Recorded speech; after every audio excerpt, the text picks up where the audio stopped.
Hey, we're live. Beautiful, wonderful, perfect even. Check and make sure everything looks dandy on the YouTube sphere. Okay.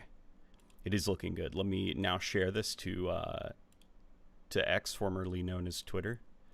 Wonderful, perfect. And then we should be good to go and start the festivities. All right. Checking out Splitgate 2. What does everyone think?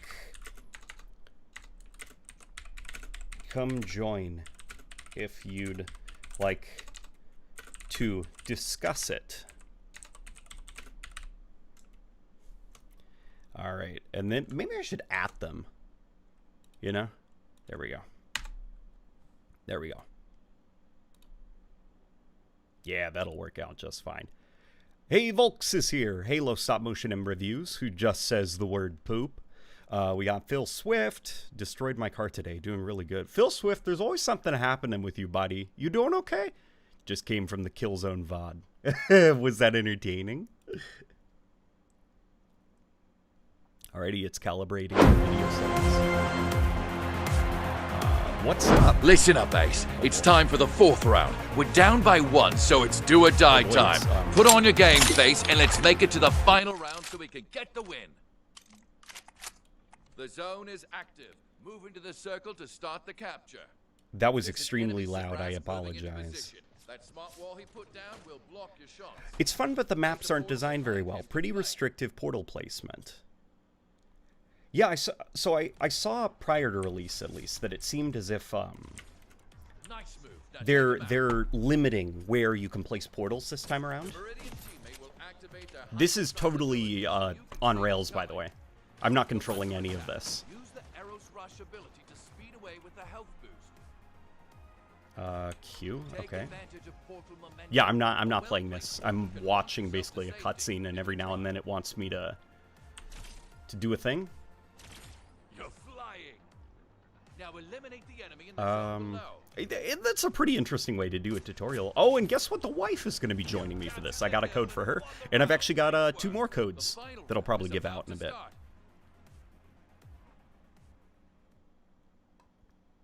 Football FPS. Yeah, they're really doing the like FPS limit. Let's put this at 60 just for the stream. Textures, let's also set those to... Yeah, there we go.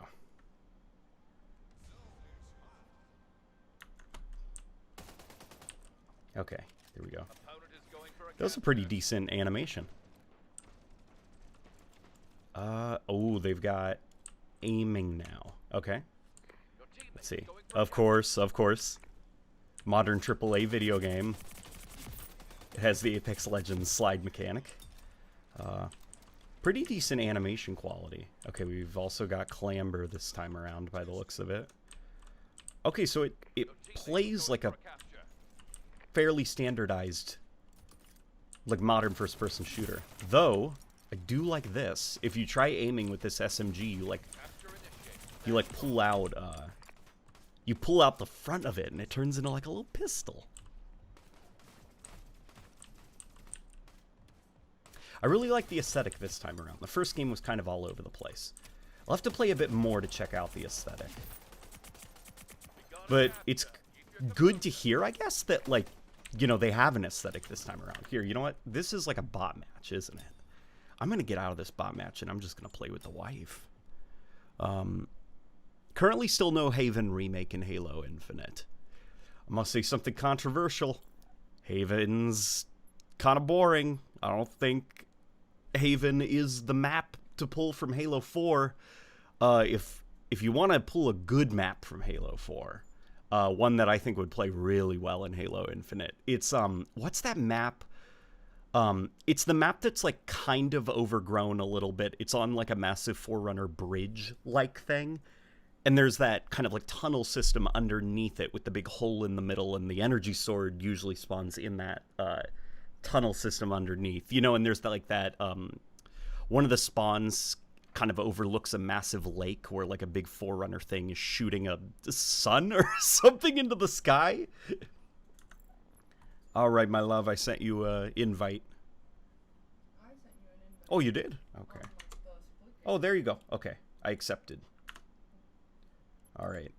And then here is the new ability. Or not ability. Well, yeah, they are new abilities. It is the new system of Splitgate 2, which is you've got basically like your hero classes to choose from. So they're ditching the even starts and they're doing like a hero thing. So Meridian is basically seems kind of like a scout and a healer. Eros seems like the kind of like you're in it for yourself, you know, like a lot of kind of like self-serving abilities.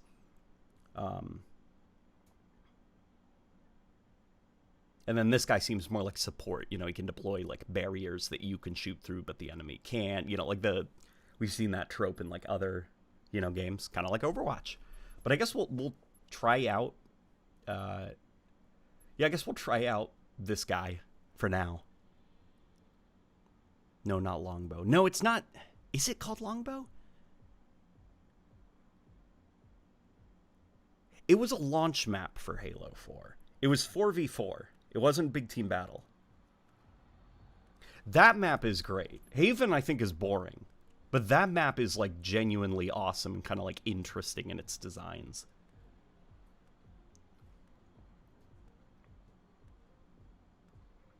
All right. Oh, classes? Like, full-on loadouts? Stim show. What is...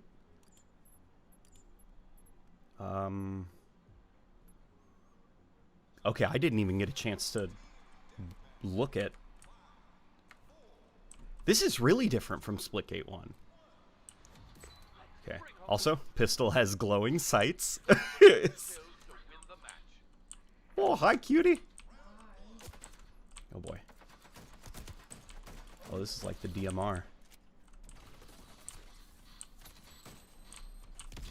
Are these real people? I think these are real people. Here, okay, we can change our loadout. Okay, I guess there's no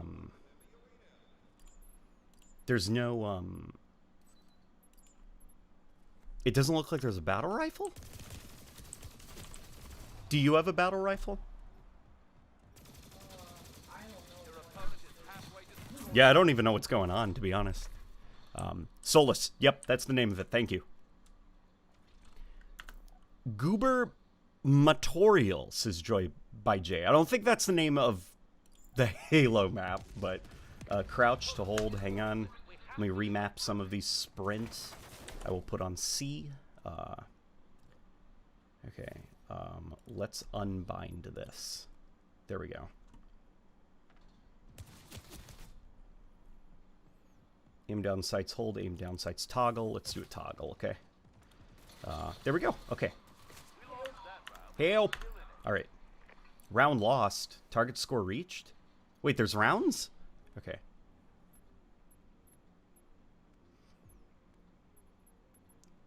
Here, you know what? I'll try this chubby wubby. Oh, it looks like you get guns depending on what class you do. Okay. How's the game so far? Well, I just started playing, and I'll be honest, I'm a little bit overwhelmed visually. Yeah, it's giving like I'm in the Yeah, I can't really see. I mean, like, I'll keep playing and muscle memory will start developing, but so far I'm a little bit, just a little bit over. Yeah. Like a lot of colors. Yeah, lots of colors.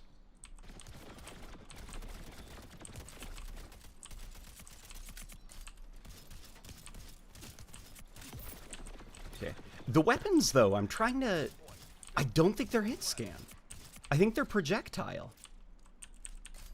I think I had to lead my shot a little bit with that, which impresses me.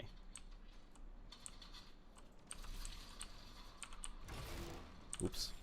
Okay, so you just need to tap E twice this time around to shoot out your portals. Closing in on the scoring limit. Let's rally.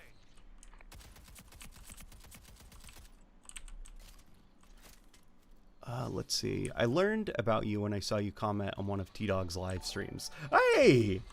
T-Dog, I love that guy. Good guy. And welcome to the channel. I appreciate you being here. Have you played Black Myth Wukong yet? I do not have a PS5, and I do not have a PC, I think, that could even run the game. Okay. Do or die time. Unfortunately. Step it up this round. Each faction has their own weapons. Yeah. Do a flip, or I'll invade your home with an army of frogs. Also, I hope y'all are having a good day. We could probably appreciate some frogs. Like little garden frogs. I wish they were allowed to use Halo and the Halo and Portal IP for this. Oh, those IPs, though, are so different from each other. But yeah, I know what you mean. I'll be honest, I'm not vibing with the aesthetic. Fallen behind. Let's turn this around. It might just be me, but I don't... Yeah, I don't really like the, like... It's kind of... Tell me if this makes sense. It's another one, boys. That's basically the way that I can describe how this game looks. It's another one, you know? The super colorful game show / Fortnite-y style art style, super esports-y, like, I don't know, it's another one. I wish that they had done something a little bit more unique. Like, Splitgate 1, I think the more interesting maps in Splitgate 1 were the ones that were, like, a little bit more gothic. Like, ancient castles and kind of stuff. It almost reminded me of the Quake series.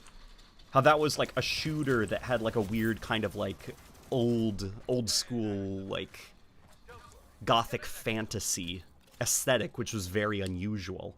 I don't know, this just feels considerably less interesting.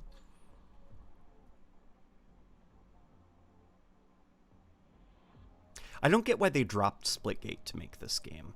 Well, I'd imagine the reason that they dropped Splitgate to make this game was more about the bones of Splitgate. Because Splitgate 1 was made with a relatively small team, and it was also made... Splitgate 1 was, you know, it was fun for what it was. There were a couple of problems with it that I do think would have prevented its growth.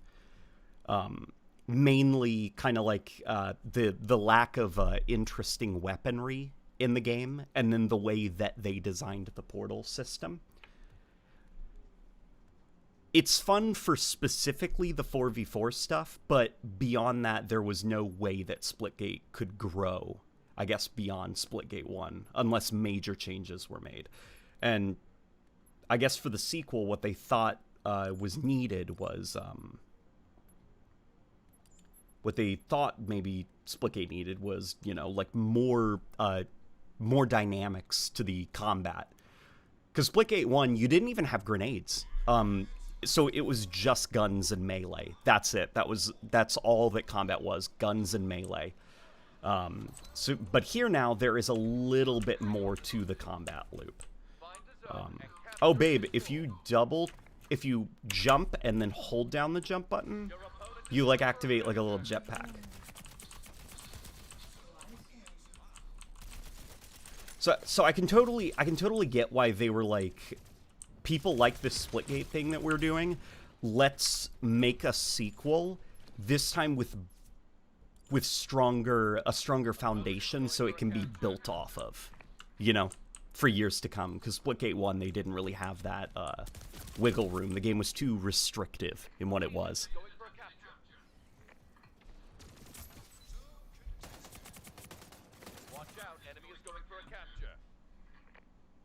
I'm a little tired of the violence is a sport that people watch aesthetic. Yeah, me too. I think it's very,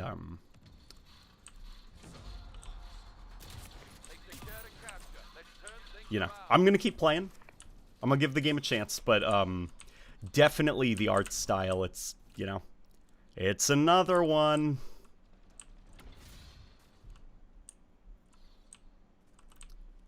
How are you feeling motion sickness-wise, babe? I feel fine. Yeah? That's also a bit of a litmus test, I guess, for the game, is my wife, she gets motion sick in shooters very easily. Halo, though, no motion sickness when she plays Halo, which is a sign of a pretty damn good shooter. So we're going to be playing Splitgate together. And if she starts feeling motion sick, let me turn down some settings, that way I can get a more consistent FPS as well as consistently higher visual quality, because I've got the dynamic resolution on.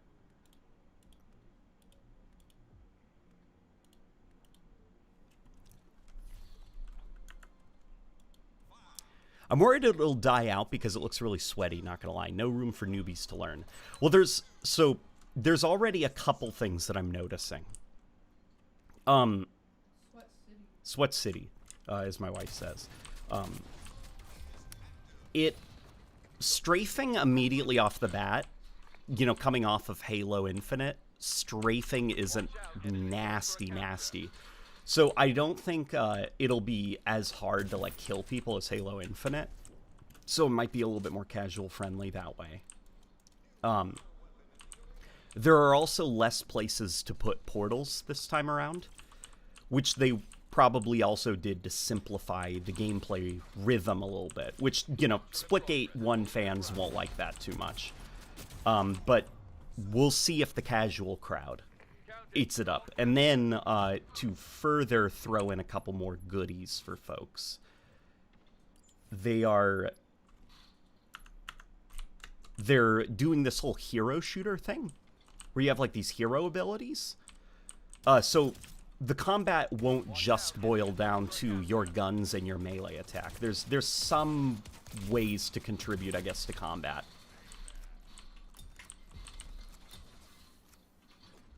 But it's too early to tell. Watch out, enemy is going for a capture. It's stuff like the loadouts that I'm a little bit concerned about. Tied it up. Let's make the next zone. Oof, that strafe speed is sluggish. It is sluggish, but that's good, to be honest. Sluggish, I think, is what the game needs. Because your movement is so kind of, like, all over the place because of the portals. There's got to be some way to control the player. Opponent is going for a capture. You know, because if you had, like, the portals, so you're zipping around the map all over the place, and then you had something like Halo Infinite strafe speed, I think that the game would be a little bit too difficult to play.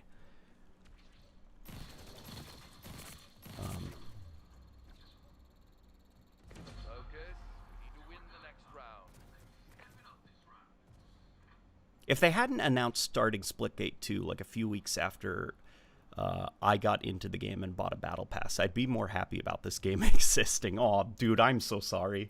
I'm so sorry. You just got into Splitgate 1. I'm really sorry. That sucks a lot. If it's any condolences, this beta will not be going on forever. It's only a couple more days, and then it's back to Splitgate 1 for everybody. You know, and to be honest, I might have to re-download Splitgate 1 to kind of, like, refresh myself. Splitgate 1's a lot of fun.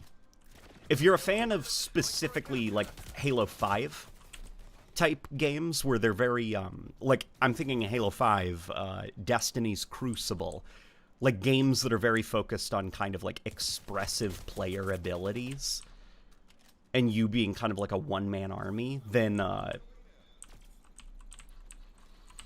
Splitgate is another one to add to the pile. They got a capture. Don't let them get another.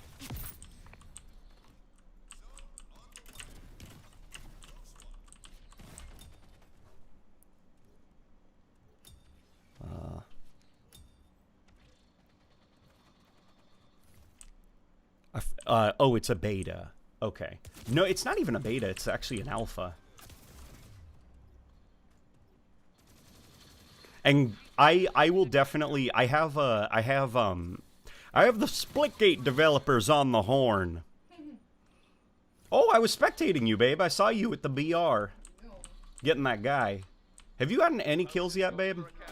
I've gotten like 2. I got the Splitgate developers on the horn. I will definitely mention something about recognizing those that did the grind and spent the dime in Splitgate 1. Problem is when you have slow movement and small health, then the game becomes Counter-Strike, and it's whoever one-taps first wins. Well, the game doesn't have low health. It has relatively low health compared to, like, Halo. That could definitely be a concern. Look, we're so sad because we lost.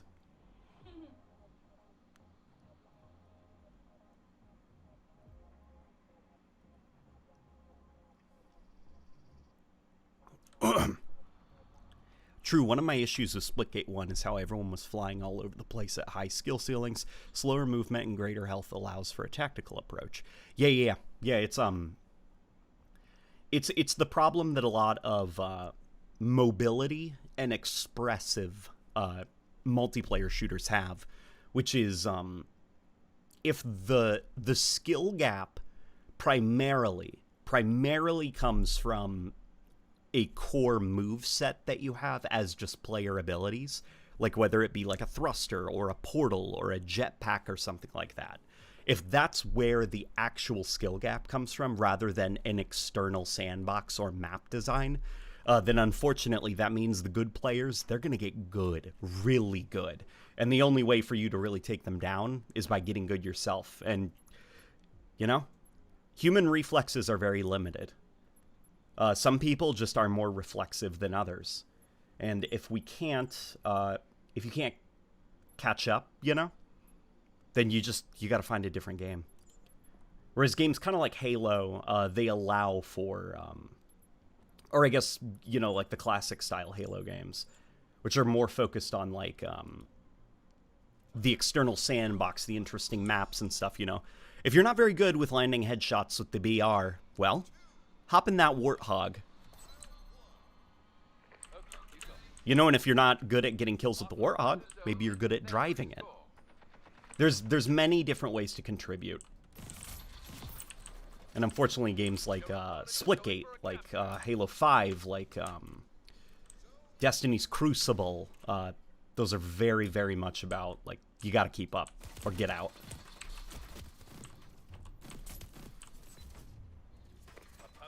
Do you still play Titanfall 2? So here's the thing. I had not played Titanfall 2 for quite a few years. After it kind of like briefly for a little stint, I guess, became unsafe to play. And then when I tried returning to it with my wife, a lot of my muscle memory had degraded.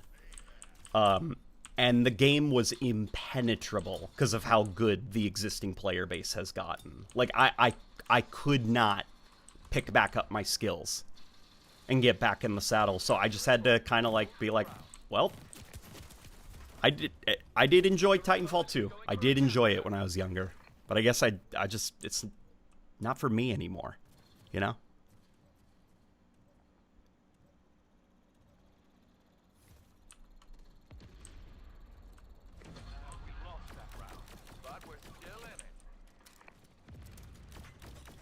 Oh, that last comment was in reference to Splitgate 2 being slower than Splitgate 1. The time to kill in Splitgate 2 looks closer to COD, actually. Yeah, that I would agree with.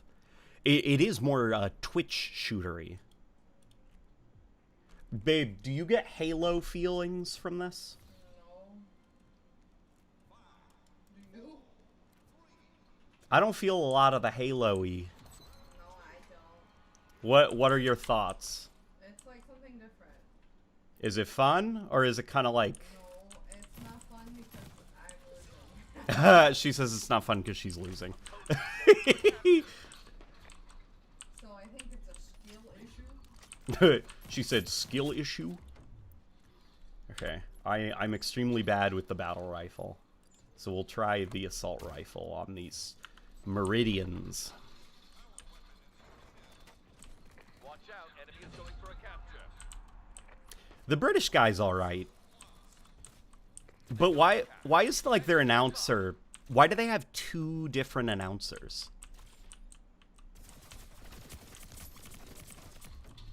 Like, they've got, like, the guy over the radio who's British, and then they have another guy over, like, a loudspeaker in the environment?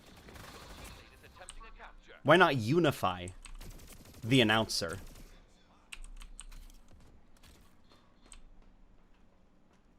Hey, LNG, did you see Marty's new video on how Bungie came up with the last Halo 3 skull puzzle? No, I didn't. I feel like he's already talked about that. Watch out, enemy is going for a capture. You ever play much Battlefield? Oh, of course. Of course, I love Battlefield. I have had a good time with every Battlefield game released, even the bad ones, like 2042. I'm done with this game. You're done? Dudes. My wife was only able to last 2 games. 3 games, and now she's out. So what's your review, babe? It makes me want to go lay down. Are you feeling sick? No. Oh, it just makes you depressed. So that's my wife's review of Splitgate 2. It makes her want to lay down. Maybe it'll be better on the Steam Deck. She says maybe it'll be better on the Steam Deck. Your teammate is attempting a capture. Huh? That's not my review. It's just a Oh, she says actually that's not her review. She just wanted to lay down. Looks like Concord. Isn't Concord out today?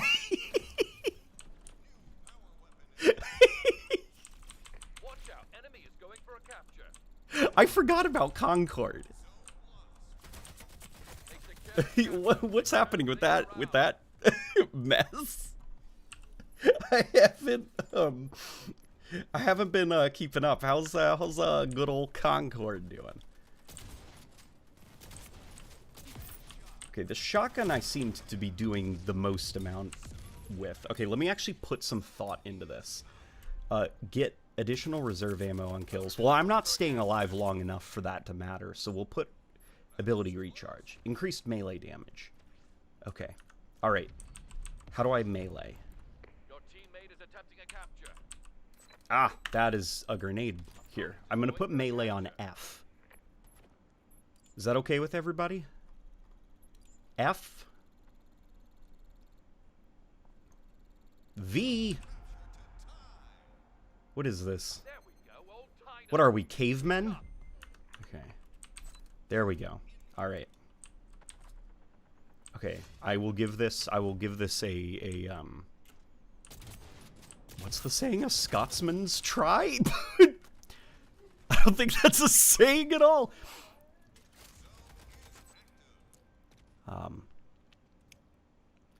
Your opponent is going for a capture. The announcer issue seems to be a kind of common problem in modern shooters. Infinite is the worst of it. Yeah, Infinite's a bit of an odd one, right? Because they've got the announcer role split up between, Watch out, enemy is going for a capture. well, to be honest, some modes, the announcer role is split up between 3 different people. You've got, in Big Team Battle, you've got the Spartan Commander on the radio. Then you've also got Jeff Steitzer. Then you've also got your personal AI. So you're getting tactical information given to you from, like, 3 different voice sources. Though my wife really does like her personal AI. Yeah, I'll play again. I mean, you know, I gotta get good.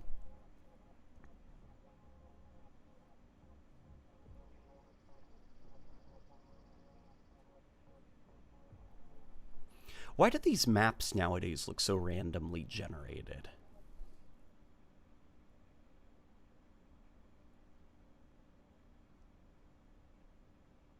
I'm not sure I'd say randomly generated. I think it's unfortunately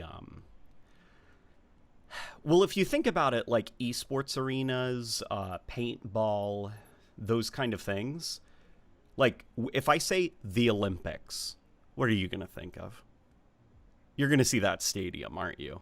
You're going to see the colors. You're going to see flags, like crowd, like, and then paintball arena. You're going to see the big squishy marshmallow, like, you know, covers and stuff like that. It's unfortunately just the art direction they went for inherently is very, very repetitive by design. Look, this looks a little bit more interesting than the, like, you come out here and it's like, oh god, like, you know, esports eye vomit, I guess.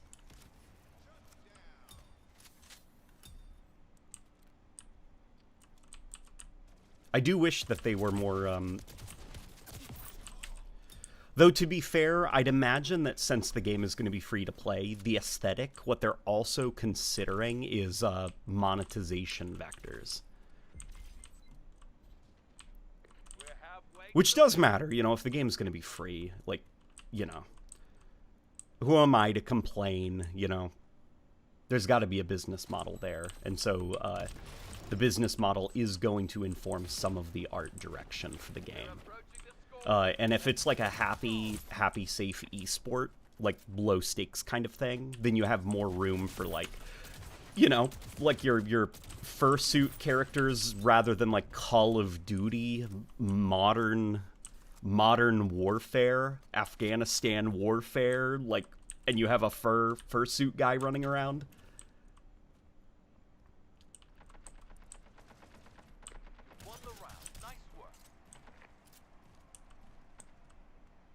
Can they just make Jeff an AI? I wish that they'd make Jeff Steitzer a little AI buddy.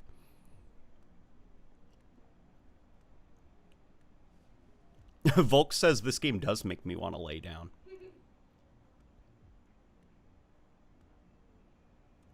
I also like the personal AI. They're cute, but they should have Jeff Steitzer as the only announcer, says Doctor. Yes, I agree. Yeah, my wife, she really likes, what's his name? Fret? Yeah, Fret. That's her favorite. Yeah, the personal AI, they were a very fun idea. I wish that 343 did more with them. We've taken the lead. Keep it up.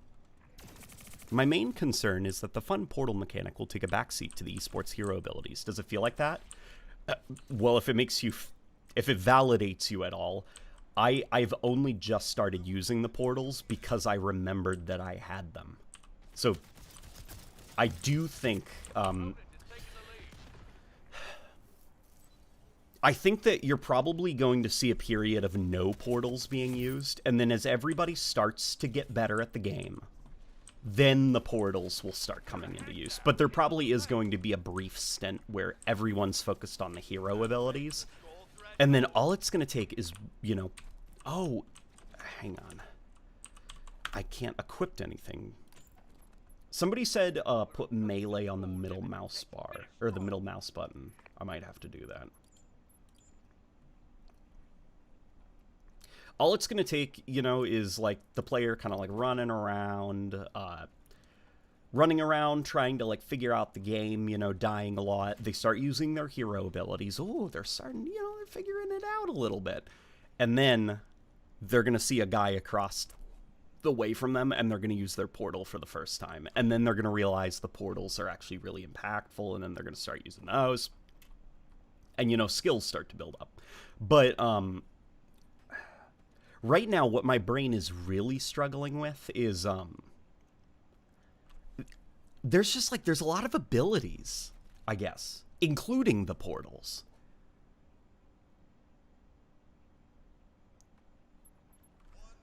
So I feel kind of like, almost like, overwhelmed. Like, I'm kind of like, oh my god, I've got to use my portal ability. Oh, but my ultimate is still charging, so I should probably run in. But then I've also got this secondary ability. I could throw a grenade. Like, there's just so many powers that my player can use, or my avatar can use. And I almost feel like something maybe should... Huh? Yeah, Rebecca just said behind me she got decision fatigue because she had too many gameplay options. And I do think that that's important, by the way. That's not like Durher, like monkey brain can't pick between 4 things. It's just, in the heat of combat, there's just like a lot to keep track of. You know, and in Halo, it's just your melee, your gun, and your grenades. And everyone's got the same thing.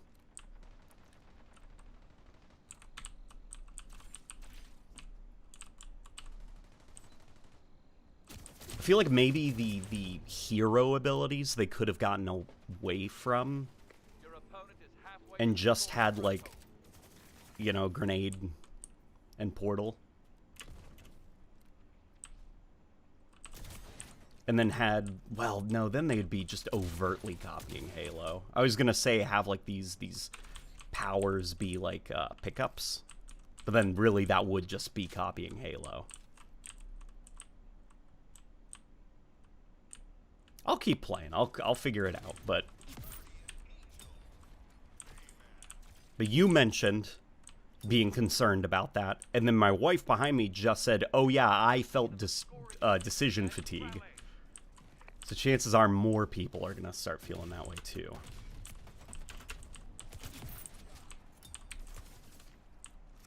The shotgun is pretty nasty though. Oof.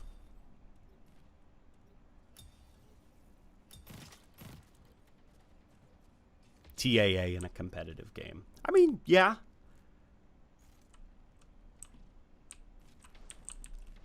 Don't get me wrong, I don't like forced TAA with no way to disable it, but also I think the hate that TAA gets is often dramatically overblown.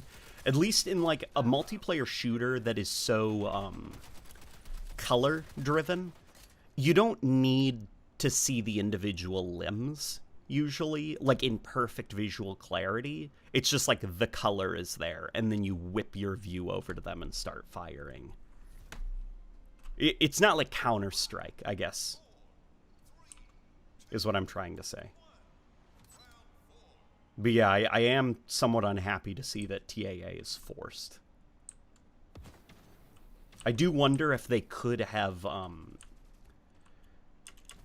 if the, graphical fidelity of the game could have been toned down a little bit, and more old school methods of implying graphical detail that's not actually there were implemented so that they didn't have to use, like, TAA. No power weapon in the arena. Hey, Mr. Nowhere's here. Mr. LNG, I hope the day finds you well. To everyone else, how are you doing? I sent you a friend request on Xbox, Mr. Nowhere. How are you doing, my friend? It's good to see you.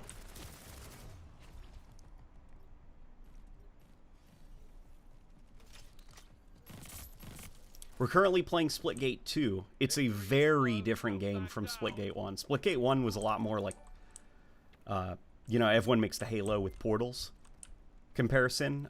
Splitgate, though, so far, Splitgate 2 is quite a different beast.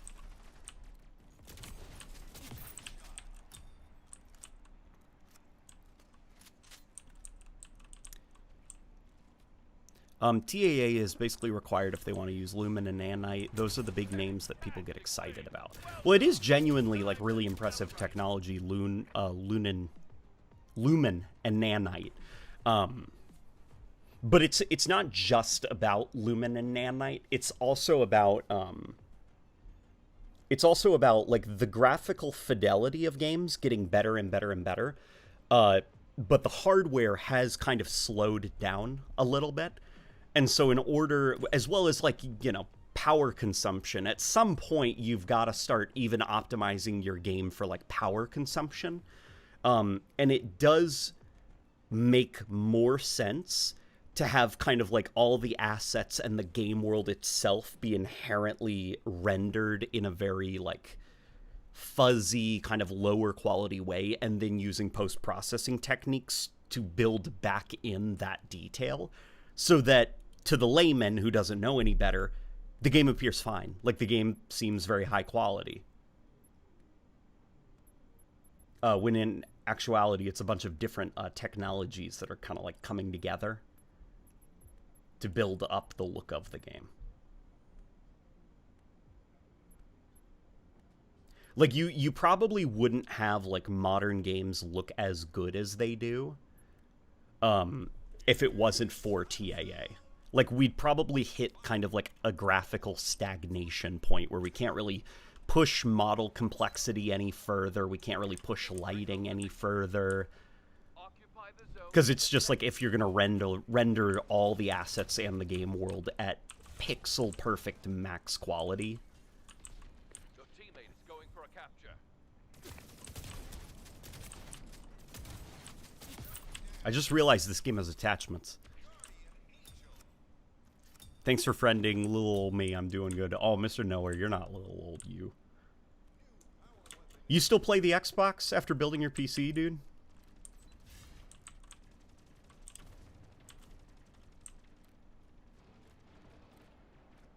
Something about Splitgate 1 felt too small. For the kind of game it was? Or like, the world of Splitgate 1. Yeah, some people in the chat right now, like Splitgate veterans, are very unhappy with the loadouts, and I can understand if you're big into Splitgate.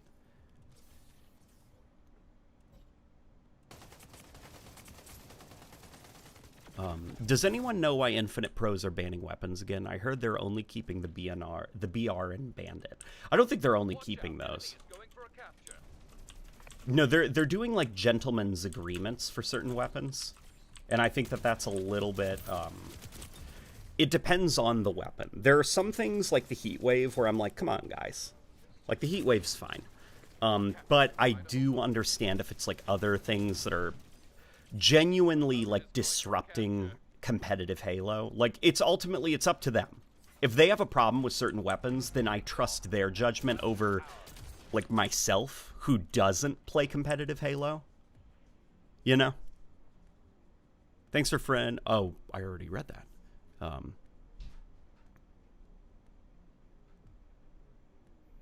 The playstyle felt far too quick and empty.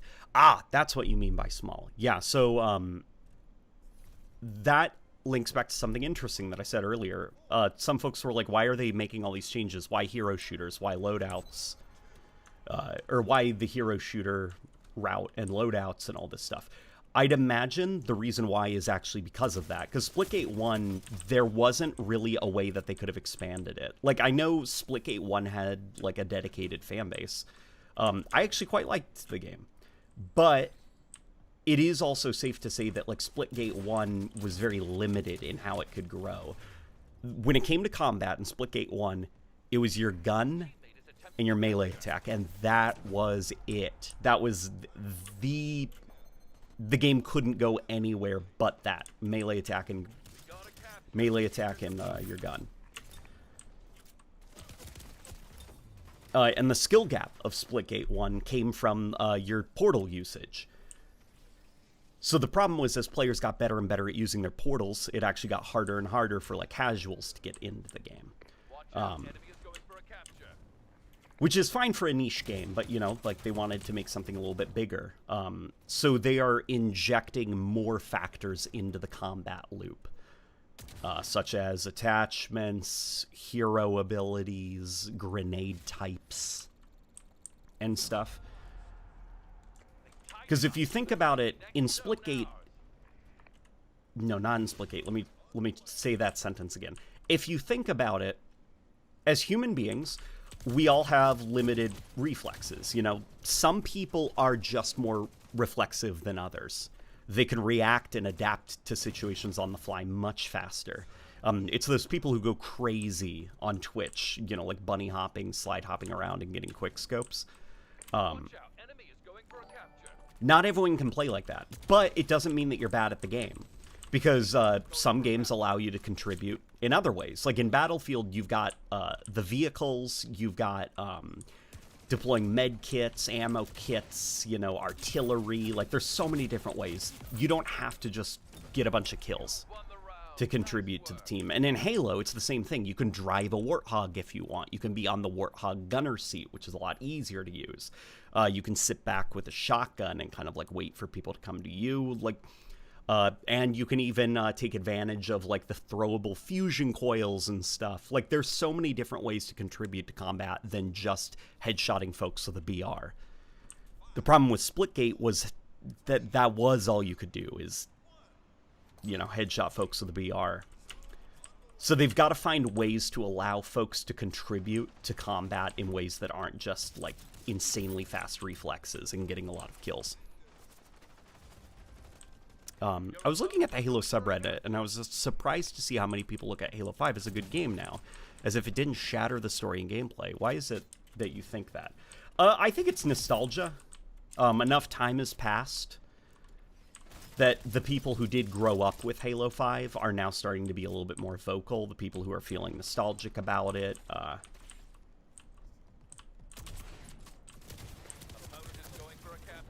You know, so they're starting to join the conversation. And the current game, Halo Infinite, that's the one everyone wants to hate on. Because it's the current Halo game that they are the most frustrated with. And I'm sure in a couple years, when a new Halo game is announced or revealed, folks will start looking back on Halo Infinite fondly. And saying, you know, Halo Infinite in hindsight wasn't so bad. And it'll just join the other Halo titles, you know?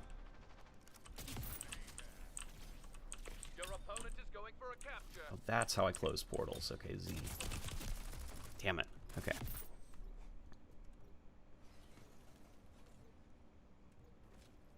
Totally, my Microsoft account is linked, says Mr. Nowhere. Okay, good, good. What have you been playing lately, Mr. Nowhere? Because if I hop on and I see you playing something, I will shoot you an invite. Or ask if I can join.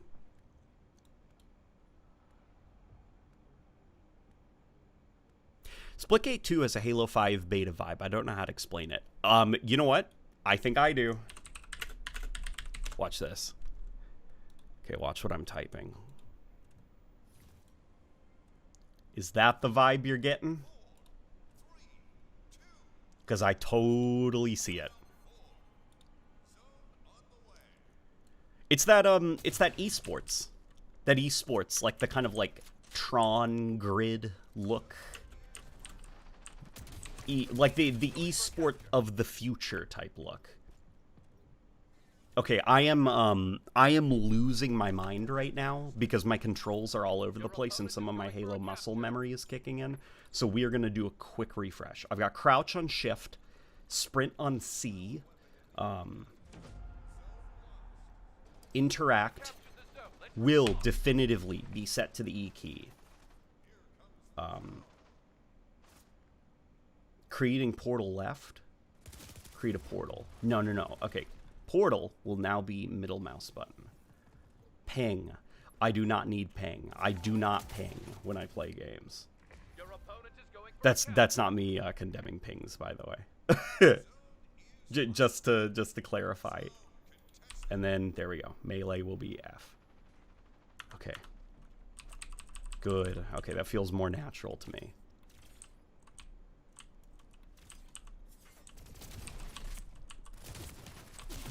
Damn it. Okay. Okay. All right. That feels a lot better to me right now. Yeah, Jeremy Mose, by the way. Good question, dude. On the Halo Leaks subreddit, they posted some in-game armory shots of a Halo 2 Master Chief armor, and it looks good. Yeah, I did see that. So can I rant about something Halo that happened to me recently? Go ahead, Isaiah. You know, I was replaying the Halo 5 campaign to capture footage for the evolution of the Jackals, and it has been years since I last replayed Halo 5. I was playing it on a 4K TV with auto HDR, and when I formed my opinions about Halo 5's campaign, I was under the age of 25. Hang on, I'm trying to think. I think I was 20 when Halo 5 came out? Maybe. Either way, there's some things that I have grown to appreciate about Halo 5's campaign, and maybe I should stream it one day and talk about some of them. Because if you just stop, there's some interesting ideas in there that unfortunately do get lost, I think, in a little bit of the shuffle of the kind of like pretty bad story.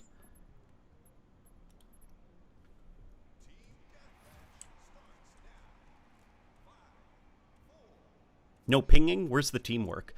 I'll be honest, I don't think this kind of game needs pinging, I guess. Or not like, they should just remove it. What I mean is, I think like the way that the game flows, you're usually sticking with players, and other players pop out enough in the environment that usually it's very, maybe it's just me, it's very easy for me to fall in sync with my teammates and kind of like, I get it. I get what they're doing. I'm on board with it. And then I'm able to kind of execute on the plans that they're doing. Oh, that guy was stuck in the wall. Okay.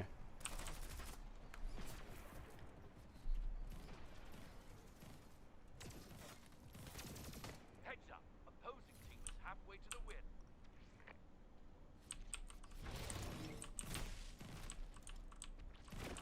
You know what this reminds me of? This reminds me of that one Halo 4 multiplayer map. The Skyline, right? Not the aesthetic, but the layout. Specifically that kind of like look-see on the screen. That elevated platform right in the middle. They're close to the scoring limit. We have to stop them. I was playing Halo Infinite with some randoms. They invited me to keep playing BTB. We were having a fun time. And I said I missed Halo 4 and 5 stuff and explained they muted me and then I got kicked. That's lame, man. I'm sorry, Isaiah. That sucks, buddy.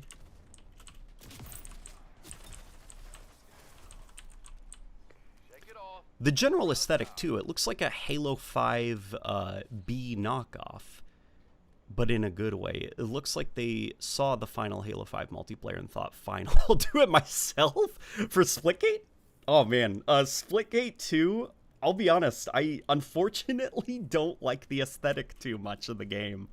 I described earlier in the stream that Splitgate 2, the art style at least, it feels like it's another one, boys. Like another esporty, like, you know, esports of the future, like kind of very neon, like super polished, clean look.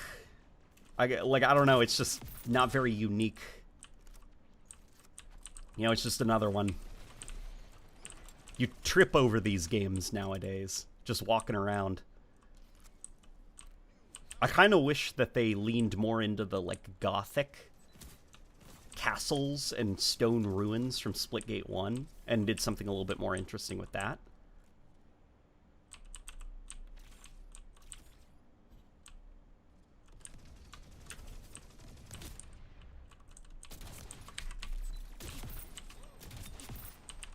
Okay. Way to the score threshold. All right, we got this. I do like this this SMG quite a bit. Oh boy, whoops, whoops. That was a mistake.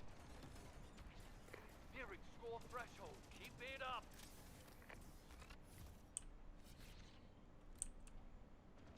Have you seen the SMG leak for Halo Infinite? If so, what are your thoughts? Yeah, so allegedly, there is a SMG-like weapon coming to Halo Infinite, and I spoke to an X343 developer about his thoughts, and it sounds like what he suspects it is, because he doesn't know, he doesn't work there anymore, is since they don't have an animation lead, they can't actually do like unique and new animations. So he's thinking that what they're going to do is the MA5K or whatever, like it's a weapon from the lore, but it is bullpup and looks a lot like an assault rifle. So they'll probably just reuse the assault rifle's animation set for it. But it is coded like an SMG in the game files. So it might be what I've been saying for a little bit now, which is the assault rifle in Halo Infinite has too much range for there to be fun social modes. because it puts too much pressure on other players.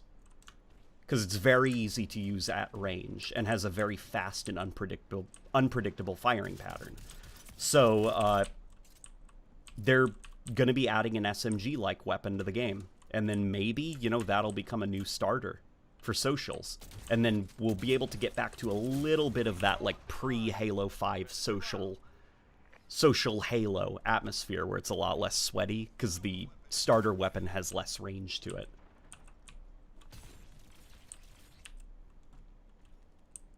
Those are my thoughts, at least. You know what? The animations remind me of OG Destiny.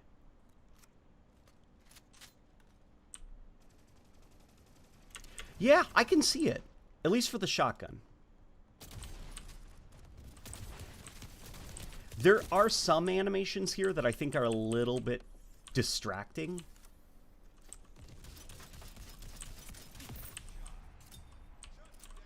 Like, that is fine. It's specifically, what is it? This? Maybe. Like, that. It's not the biggest thing in the world, okay? It really isn't. But my brain, I see it. I see that animation, how, like, crazy and, not complicated, but, like, cool and flashy it is. So when I'm, you know, firing with this gun and I reload, it's distracting to me.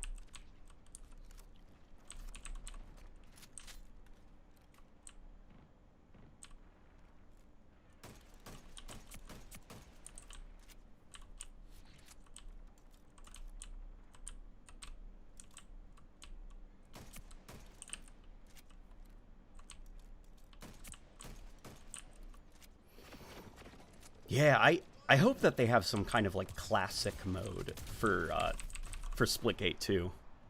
Because I just noticed there are no weapon pickups anywhere at all. Don't worry. Get it next time. I loved Halo 5's multiplayer, to be honest. Campaign, but multiplayer scratched an itch in my brain. I definitely see that. When Halo 5 came out, I was at the point where the crazy like expressive shooters were my jam. So like enhanced mobility stuff like Call of Duty Advanced Warfare, Titanfall, Destiny, Crucible. You know, in Halo 5, like the ones that are less focused on like slow sandbox driven gameplay and more about like your twitch reflexes and your thrusters and everything. But as I've gotten older, and I guess, like, my brain has kind of, like, finished developing, the more tactical shooters, like shooters that are a little bit slower paced, but give me a lot of room to think and give me a lot of tools to use to turn the tide of combat, those are the ones that I am now gravitating towards, and I do prefer playing. And so over time, it's when Halo 5 came out, I did quite like it, and I did have fun with it. But I don't think it's the correct direction for the Halo series to go down. And I think there's a reason Halo Infinite didn't go down that either. And it wasn't just because of, like, loud fans. Because if that was a good direction to go down and, like, their data showed it, they would have ignored the fans and kept doing it. You know, the money in the data speaks. But even their own data showed that, like, Halo 5 was not a good direction to go down. It was just too sweaty and too inaccessible for a majority of players. Move into the zone and secure it to score.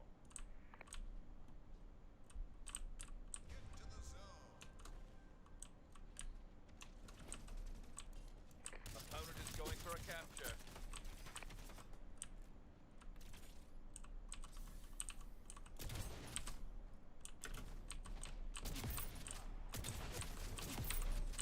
Okay, here we go. I am King Hill. That is me. Oh boy, I just dropped my shotgun. Okay. It looks like a Destiny-ified Doom. This? I think it's really just the shotgun. The shotgun looks super Destiny, and I'm not quite sure why. Maybe it's just that it's so, like, chunky? Watch out, enemy is going for a capture. Where'd my wife go?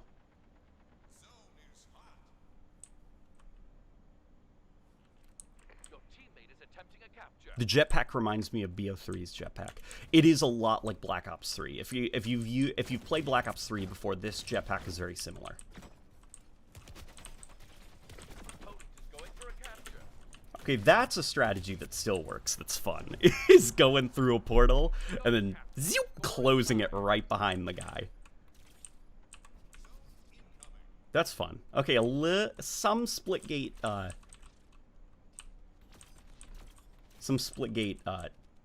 techniques are coming back. Damn it. Okay. Watch out, enemy is going for a capture. Wow, this looks like they stripped a lot of Splitgate's unique qualities and charm and replaced it with the generic FPS esports stuff. Well, aesthetically, I'd argue Splitgate 1 was not unique at all. Its art direction was probably the worst aspect of Splitgate 1. But I know what you mean. There is a alternate timeline where Splitgate 2 was a very different game from this. But I do understand why they chose to design Splitgate 2 this way. Nice work. There are still portals.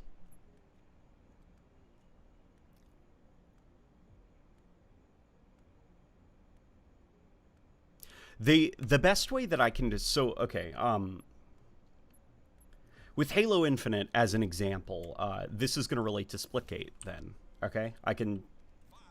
The reason that I assume they went this choice is probably for similar reasons to the differences between Halo 5 and Halo Infinite, which is, for 343, when they wanted, to make Halo Infinite, they looked at their data, and it showed that there are different types of players.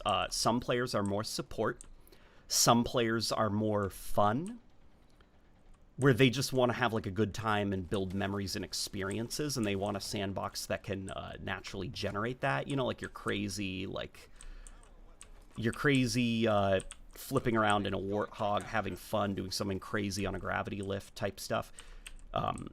The crazy esports guys, they're the ones who are very, very reflex driven. They can react to most situations very easily. Like you think of when you're really popping off in Halo 5 with the Magnum and your thrusters and you're just dodging, getting the constant 5 tap, like that kind of stuff.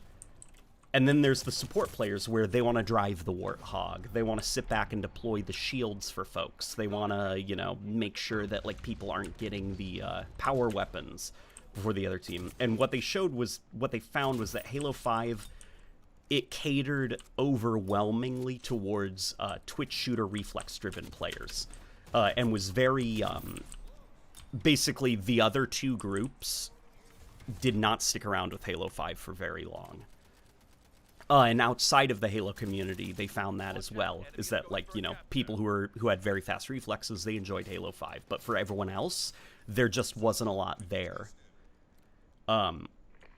And so with Halo Infinite, the goal was to cater to those players. Like, part of the plus 100 kills thing, like having, like points on the screen every time you get a kill or an assist or like objective capture. That's not just like for like, look guys, we're Call of Duty, we're doing the pop-ups too. It's also to show that like the game is valuing things that you're doing that aren't just getting kills. Like, you are also being rewarded for capturing the objective with points and stuff like that. And, part of the equipment is also around, giving players ways to contribute to the team that isn't just aim faster, shoot quicker. Opponent is going for a capture. And I'd imagine with Splitgate, they probably arrived at very similar conclusions, where it was the Splitgate 1 combat loop and sandbox was basically just the only way you could enjoy the game was if you are good at aiming and shooting. And they probably wanted to find ways that they could let other player types contribute. Watch out, enemy is going for a capture. And so they kind of like overhauled the entire game and rethought Splitgate conceptually.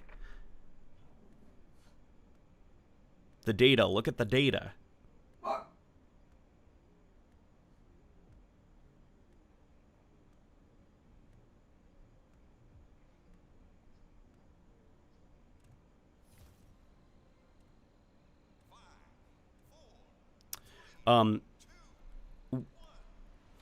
then would you be implying fast-paced shooters are less tactical? Because I think that's incredibly close-minded. If anything, the faster the game, the more tactical.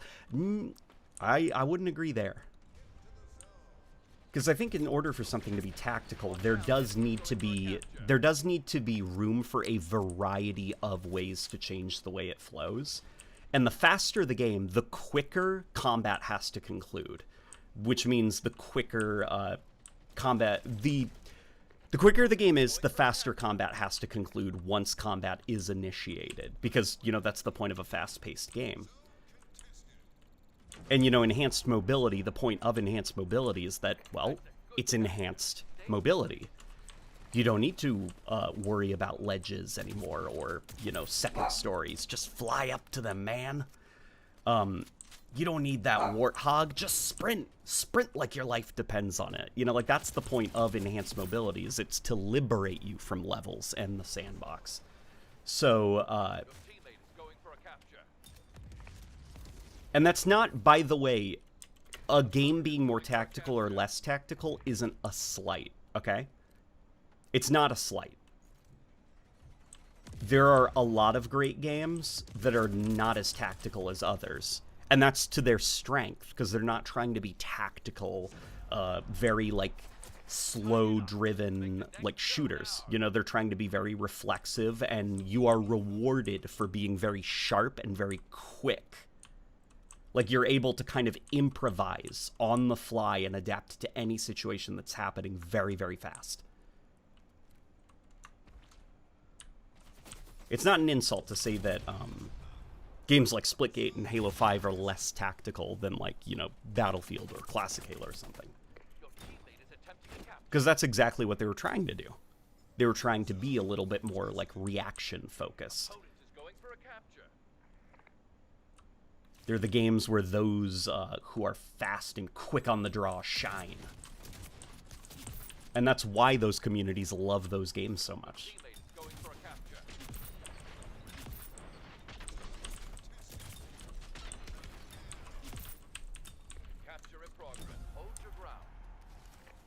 Then your brain should think faster in order for it to not conclude faster. Well, if you get faster yourself, then either way the gunfight ends very quickly, you know. The point of being fast-paced isn't to draw things out, you know. The point of being fast-paced is to be fast-paced, man. You know, chop chop, time is money.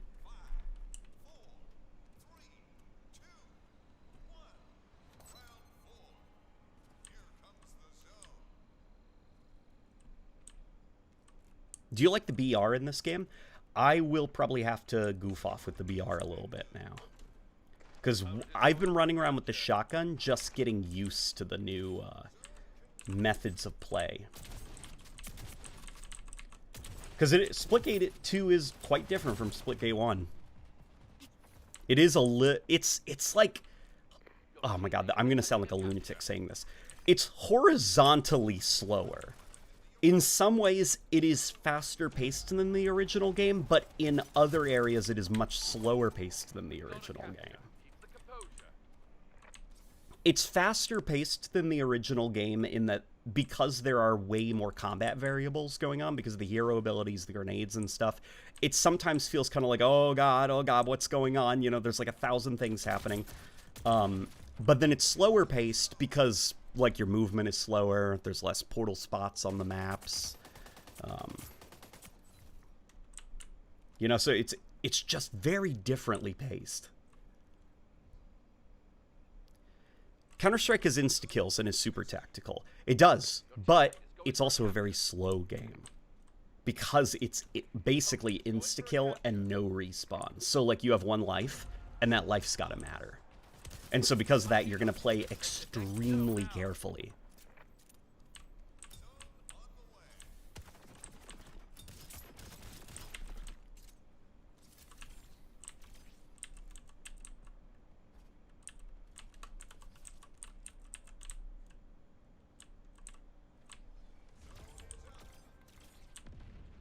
Your teammate is attempting a capture. Is there any men? Let's go this way. Watch out, enemy is going for a capture. People just respawn, though. There's no incentive to be revived. What do you mean? In regards to what? We're tied up. It's crunch time for the final round. How would you all feel if Battlefield made it where everyone can revive without a gadget? Battlefield 5 sort of tried that. At least with, like, the, you can revive your own squad without a gadget. I do think that that would cause a bit of a mess.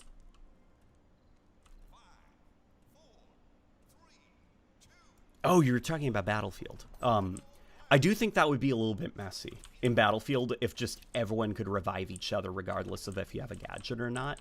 Because could you imagine playing Battlefield and those, like, those death tunnels, and you've got, like, 20 dead teammates in front of you all screaming for help?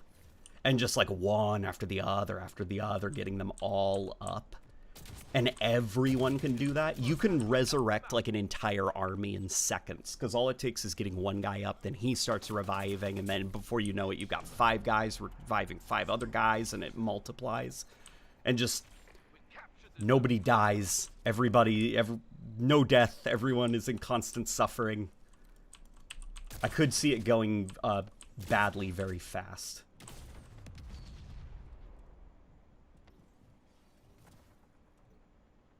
But why do you think that? Most high-level players in Twitch shooters have really long, drawn-out gunfights because their positioning, movement, resource management, etc.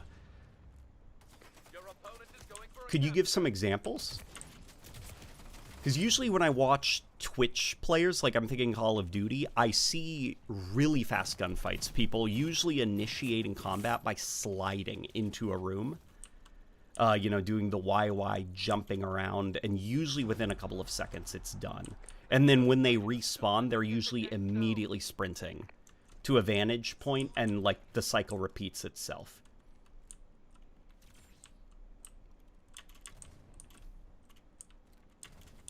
I don't see a lot of room for something more slower paced, something a little bit more thoughtful and tactical. I usually do see, like, very rudimentary, like, get to this point and then just go crazy. You know, get to this point and do the juking and the bobbing and the dancing, and that's it. The positioning, definitely, you do have a point there, but that's sort of it, I guess. Just because of the speed of the game. You don't have a lot of time to think deeper. How's the new Splitgate hold up? Very different. The longer I play it, the more I'm starting to kind of get what they're going for, but it's definitely a lot different from Splitgate 1.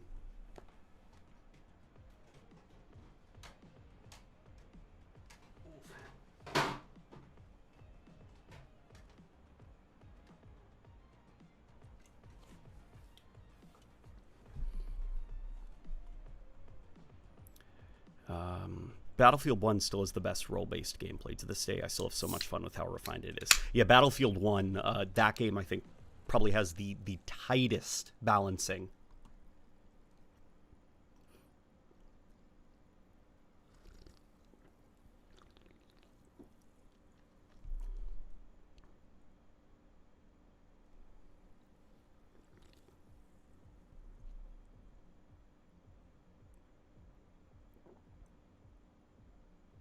Ever watch veteran Milsim players in PvP? I have not.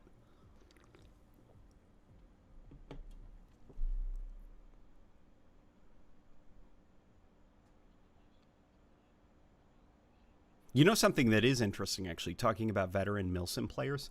Xbox internally has a study that they've conducted, which did show if you play Halo, you are usually better at other shooters out of the gate than people who do not play Halo.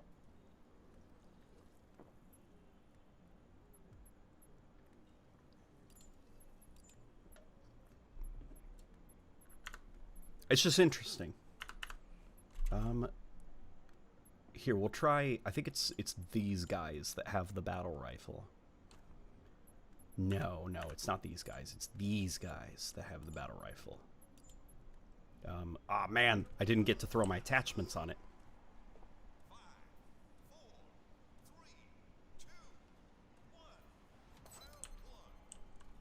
Let's bring home the victory. To be fair, medics never really do their job. Maybe I'm just annoyed that I'm the only medic reviving my teammates. Oh, Isaiah. Me too. I main medics in Battlefield games, and I feel the pain. I'm usually like, I see a bunch of little "get me up" signs, and I'm like, oh my god, you gotta be kidding me. I gotta do this myself. Your teammate is going for a capture. For faster concussive bursts. Opponent is going Okay, for we'll a try capture. that. Overall thoughts so far? Still quick and swinging. Looks pretty bootsy so far. It's very different from Splitgate 1. To rally. You know, Splitgate 1 wasn't perfect, I guess. But I saw potential for Splitgate 2 to refine. I couldn't articulate to you what that potential would be, because all of my ideas would have just been like, add more sandbox items, and a grenade, and vehicles, maybe a vehicle with 3 seats, and a turret, and call it the Warthog, and make Halo. Like, those would have been just my ideas. But I'm sure the Splitgate 1 community had some thoughts. This, though, seems extremely different, and probably not even remotely what the Splitgate community was pitching. Your teammate is Alright, how going do for you a do capture. this? Okay, so it just... the pistol fires independently. Okay. Capture in progress. Hold your ground. Okay, I've gotta reattach this. We even the score. Now, time to pull ahead.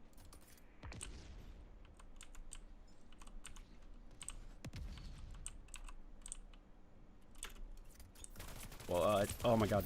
I keep pressing right click as well to fire the other weapon, because I keep thinking that's how the dual wielding works. Watch out. Enemy is going for a capture. Oh, babe, was that you? Oh, there was some douchebag doing 2024. Oh, nothing. I love you. Oh, Isaiah, you were very quick on the draw, my friend. Good job. You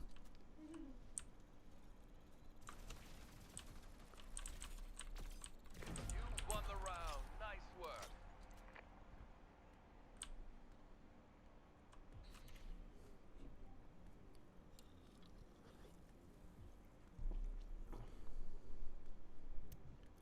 Yeah, I like that the devs are going with making combat more interesting, but I can't get into the art style of Splitgate 2. It's too clean and esportsy. Yeah, it's I'm not jiving with the art style. The art style, it's very, it's just ugly looking, I guess. And it's kind of, I said earlier, it's another one. And what I mean by that is it's like the finals, Apex Legends. It's just like these as well as, you know, like the numerous other like extraction shooters and free-to-play esports shooters, your Concords. Like, it's just like another one of these super colorfully esporty looking, like, you know, sport of the future type games. It's just, it's another one. Why is everyone doing this art style? You know, is there something in the drinking water?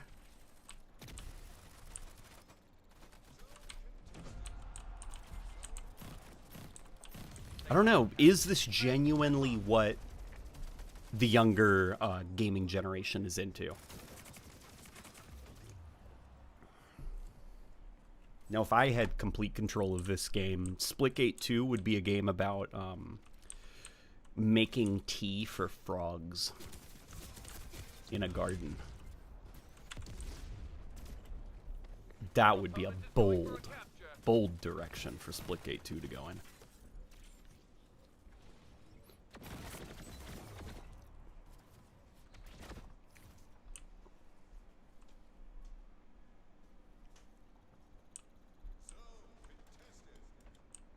This is actually too slow for the younger generation.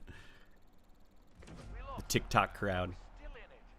Not even the TikTok crowd, the Roblox and YouTube crowd. The ones who think Skibbity Toilet is like the funniest thing on planet Earth. Which Skibbity Toilet is kind of funny, but...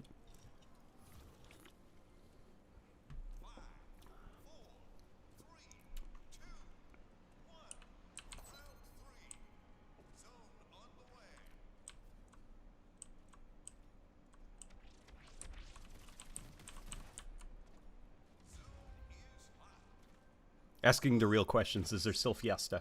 For this alpha, we're just playing this one mode.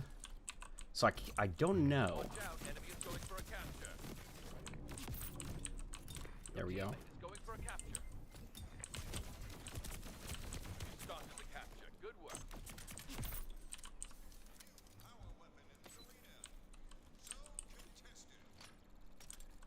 Oh no, he thinks Skibbity Toilet is funny. We lost him. It is kind of funny. It's just funny sounding.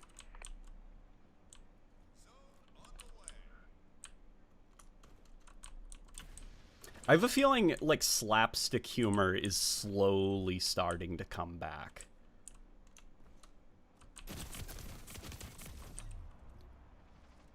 Opponent is going for a capture.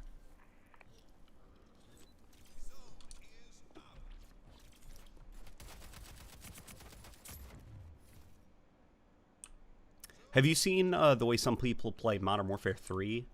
Yeah, they so something that is kind of nice about this isn't, you know, nice, but it's a workaround. Call of Duty's skill-based matchmaking isn't just based on how many kills you get or, like, you know, your KD. It's also based on where you go in a map, what sight lines you usually aim down the sights in, as well as how many times you slide and where you slide in a match. Those all determine. So you know what I do? Starting with Modern Warfare 2, when that game came out, I never slide. Ever. And I try to rarely tack sprint. I only tack sprint in situations where it won't give me a combat advantage.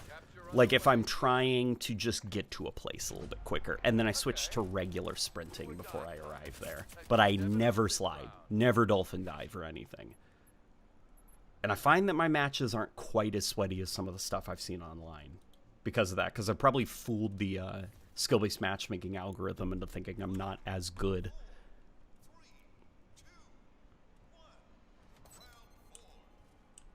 I like Halo 5 Guardians and Halo 3 gameplay, and I think they both could coexist with Spartan 2 and Spartan 4 modes. The problem with that, though, is you'd be developing two different games that would require their own sandbox balancing and maps designed for them. And if you were thinking, well, you could just, like, make them in Forge, you know, and you could, like, tune some of the like, you'd essentially then be conceding that it would be a lot of work to develop two different gameplay styles in one game, and so you'd have to kind of not give it their all, what both gameplay styles are due. You know, you'd be dividing things up for the sake of developing the game a little bit quicker. And you just kind of end up with the classic style of Halo, but it doesn't feel quite right and quite as refined, and Halo 5 style, which doesn't feel quite right or as refined. You wouldn't appeal anybody, basically, by making a game with two games built into it, you know? Like, better to stick with one gameplay rhythm and then build a game around that.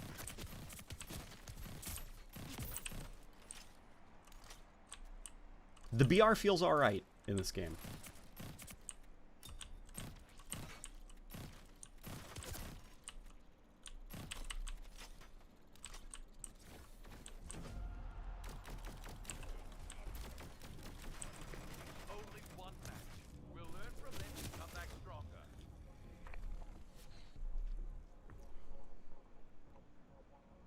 This is why modern COD sucks to play in matchmaking.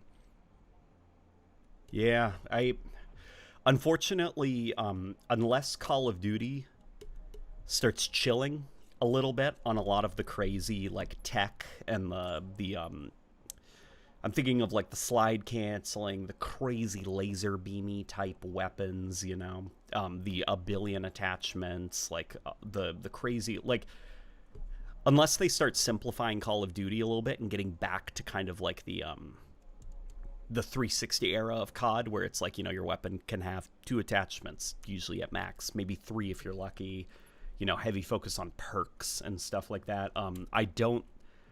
Skill-based matchmaking is gonna have to stay as strict as it is, just because they're too good now, and the game gives you too many tools to be good. Like, skill-based matchmaking is also there to protect the players who are not as good, because the games currently reward those who are really good at the game by giving them even easier to use tools and sandbox items than previously available. Yeah, Black Ops 6, Black Ops 6 I think is going to be a nightmare because of the Omni movement. That's like, well, if there's ever a game for skill-based matchmaking, it would be that. Let's bring home the victory. Earn the most kills to secure the victory.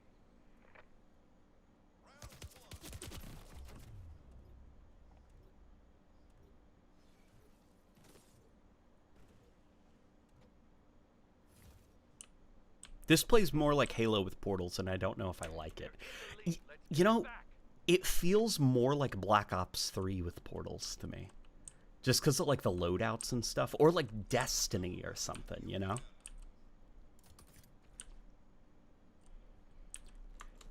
The original game, I could see a bit more Halo DNA. The original Splitgate, that is. But not this. This doesn't even have pickups.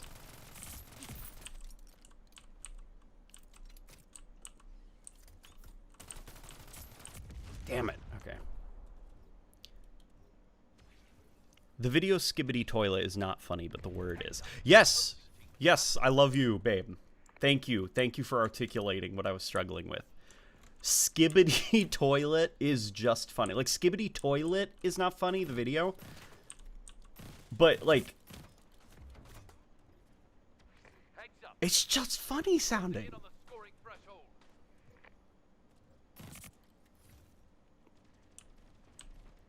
I'm just excited to see what's next for Halo. It has to be epic with how serious things are and how quiet Microsoft and 343 are.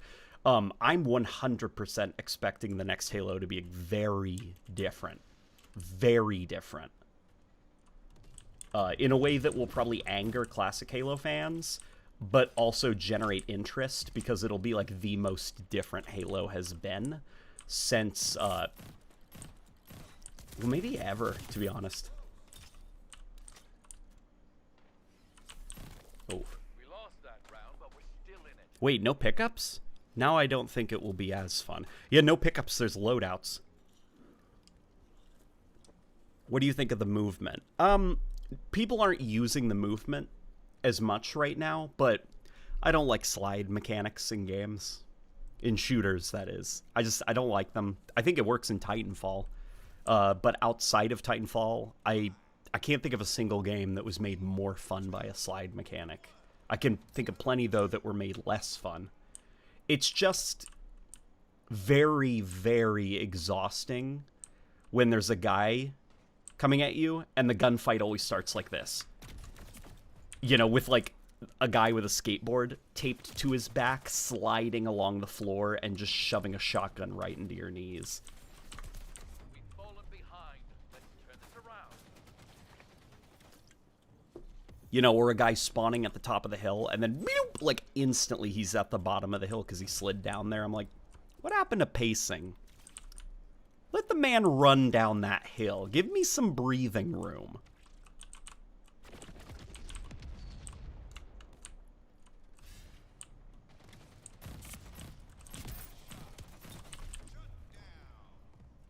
Dr. Lalv is the king of Gmod slapstick. Look him up. I will look him up. Dr. Lalv. Dr. Lalv. Yeah, Gmod slapstick's the best. It's not the best. It's actually very, like, lame in hindsight, you know? But I was young and I thought things were hilarious that weren't funny. But dude, seeing like a Gmod character like sitting there and then like the head starts flapping around and the arms are flapping around because they like bugged it in some way. That was like the peak of YouTube comedy at one point. Or Smosh. They're close to the scoring limit. We have to Dude, I loved Smosh when I was younger. I was a theater kid, all right? You know how, like, there's the band kids, the sports kids and stuff? I was the theater kid. If it wasn't for the YouTube channel, there is probably a timeline out there in the multiverse where I pursued acting or theater.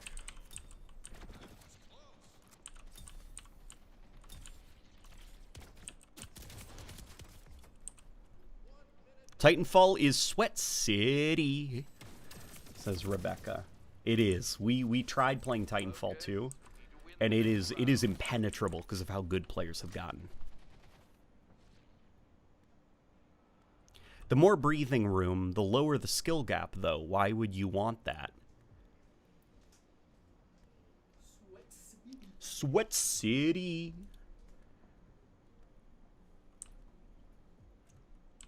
Because I don't think you want a game with an insanely high skill. Like, there does need to be, at some point, you put your foot down, or what you do is you can keep that skill gap wide with, or high with other methods. Like, I feel like, a lot of modern gamers, they've gotten very stuck on movement as the only way to make a game, more skillful. Like, I think there's other ways to make a game more skillful than just how many movement options do you have.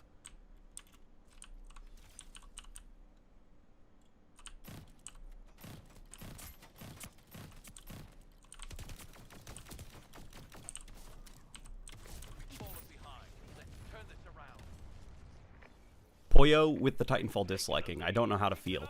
Oh man, she so Rebecca and I, she had COVID at the time.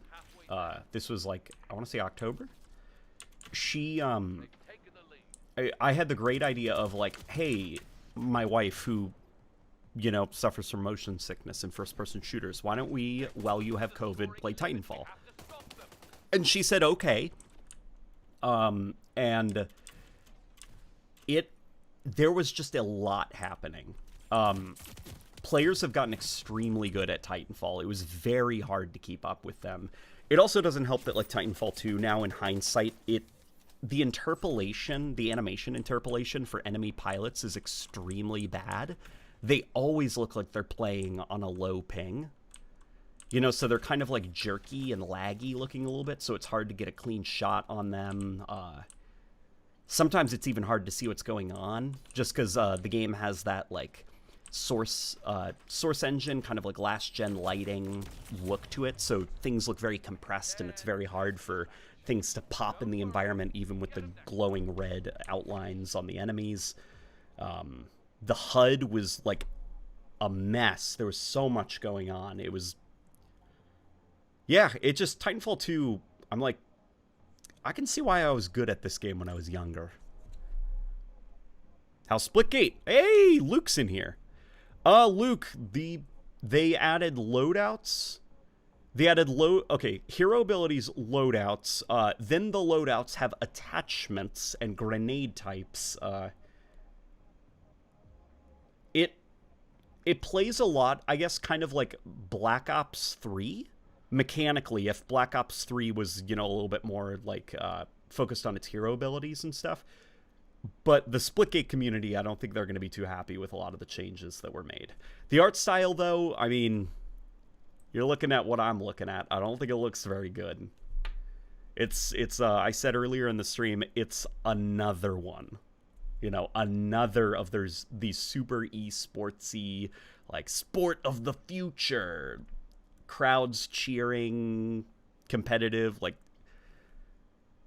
I don't know what's in the drinking water, but a lot of modern developers seem to think this is the best, safest bet.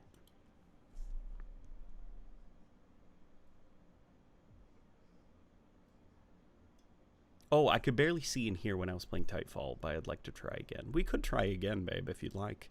Yeah, I remember the last map for Splitgate 1 looked amazing. Shame to see the aesthetics go completely away from that.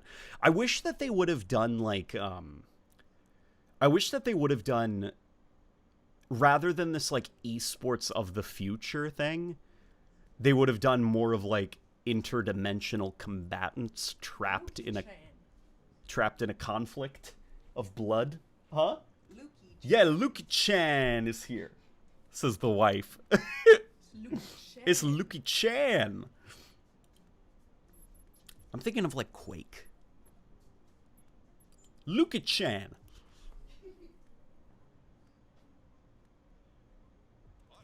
My wife is a big fan of Luke. Guys, please tell me how you feel about the gunsmith system in Modern Warfare 3. I feel I need an honest and detailed explanation of your thoughts on that system because I hate it. Yeah, I'm tired of the gunsmith system. I'll be honest. I don't like that there are 400 attachments at any given point. There's like 23 optics, 30 grips. Like, I just wish that it was like 4 grip. It makes your gun recoil less. Laser sight, better hip fire. Like, I miss the more binary attachments. Where it's just, you equipped it, it improves the stat on the gun a little bit. And that's it, you know? It feels like an RPG where I'm trying to, like, min-max a build. And it's like, bro, I thought this was Call of Duty. Like, don't get me wrong, that's not saying never ever bring it back ever, but it's getting exhausting because they all have it now. Like, it's been standardized across all the Call of Duty titles. And that's what makes it exhausting. Is you can't have, like, one game that has the pick 10 system, one game that has, like, the classic style Call of Duty 4 or Modern Warfare 2 2009 system. Like, it's just, they're all Warzone now. They're all gunsmiths. And it's exhausting. Funny enough, Delta Force, you have more attachments and can add 2 scopes. How is Delta Force? That game looks like the most competent ripoff of Call of Duty and Battlefield that I've ever seen in my life, to the point that out of all the games that have come out recently, that's the one that I would sweat a little bit about if I was like Battlefield. Call of Duty, I think, will be fine. Honestly, Call of Duty's too big to fail. But Battlefield, I think, is in danger from Delta Force.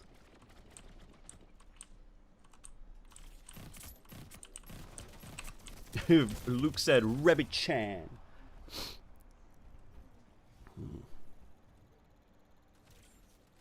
There's a cosmic horror story to be told with the portals, I swear. Yeah, like, I like that, the gothic aesthetic of Quake, and like the idea of like these like interdimensional combatants that are trapped in conflict via like the will of like ancient gods that are kind of like the reason for this blood sport is like beyond what we can comprehend. And the fact that they're able to pull people in from other dimensions and timelines is, like, scary and kind of reflective of their power. And, like, everything is, like, ruins and gothic. So it's just, like, you're surrounded by decay and crumbling stone. It just... And then it's contrasted by the fact it's this crazy, fast-paced, wacky arena shooter. Like, it's just beautiful. Beautiful. And then this is just, like, you know, you got portals. The original Splitgate had those weird kind of... out of place like characters and stuff like that. What was it, like a lion man, a tiger man, or something like that? And all I'm thinking is like, are they gonna have like these be like aliens from another dimension? Like, are they gonna do the Quake thing? And then it's like, nope, esport of the future. How do you do, fellow kids? I shaved the side of my head. I'm on TikTok. It's just kind of like, man, we were so close to something really, really interesting. Like, I'm sure, like, Splitgate 2 will be fine. It seems like a competent shooter, at least. But it's just... Man. Battlefield fans are not going to move to Delta. Now, are the Battlefield fans not happy? I don't think Delta is going to do anything to Battlefield. Battlefield fans just hate the specialist abilities from 2042, and Delta is literally those abilities times 10. Gotcha, gotcha, gotcha. I fucking hate how Warzone has forced every COD to fall in line with its design. It's so oppressive. Yeah. Dude, the Black Ops 6 stuff, like, don't get me wrong, Black Ops 6, there's some stuff in it that looks really neat, but there's also a lot of stuff in there that's just, like, exhausting, because it's like, oh my god, we haven't had a break from this style since 2019. Like, I crave, I yearn for something different. Everyone said Call of Duty on the 360 was the exact same game over and over again. It's like, no, it wasn't. The engine felt the same, but the details were different. In this, the details aren't even that different.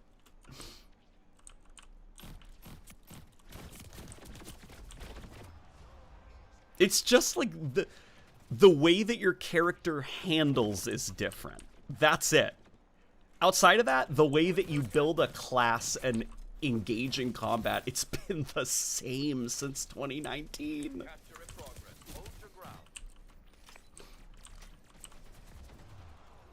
Who here has played Castle Miner Z? Oh, Castle Miner Z. You're talking about the game us folk who didn't have PCs had to play before Minecraft was added to the Xbox 360. Oh, I've played Castle Miner Z. Interdimensional Arena. That's literally the plot of Quake 3 Champions. By the way, thoughts on adding Quake's strafe jumping native or otherwise to Halo?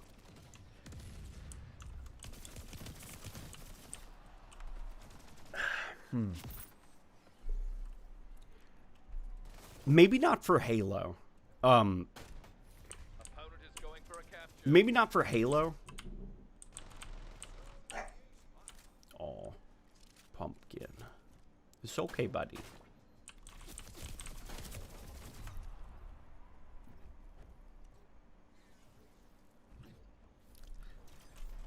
Like, I think it's in Halo's best interest to kind of, I guess, stick to its roots. But if you were to do something that is a little bit more Halo 5-esque, like a spin-off arena-y, shooter-y type game or something, that would be a game where I think, strafe jumping would be something pretty neat. Sorry, that was a very, my brain was processing two different thoughts at the same time. I can articulate one of those thoughts if you want, just so you have a little bit of insight into the weird things that I notice. In Halo Infinite, when you click the zoom button, you know, your camera zooms a little bit. Well, so does your gun, just a little bit. Your gun zooms forward. If you make your weapon off center, you know, like if you screw around with the view model variables, you can, what'll happen is when you zoom in Halo 5 or in Halo Infinite, the gun will snap back to its default position for the zoom. And what's interesting is in an older build of Halo Infinite, before they patched it, I forgot what patch it was. I think it was the patch that came out exactly a year after the game released. Like before that patch, the weapon would actually stay where you put it on the screen. It wouldn't snap back into its default position. And because the campaign still runs off an older version of Halo Infinite, in the campaign, when you zoom with like the assault rifle or the sidekick, it will still stay in that customized position on the screen. And there you go. That's the weird thing that popped into my head and made me really stutter with my answer. And just, you know, Splitgate, I was zooming in with the pistol, and I was thinking, I wonder if this game, they'll add the ability for you to make weapons off-center. Score the most kills to win the match. We've taken the lead. Keep it up.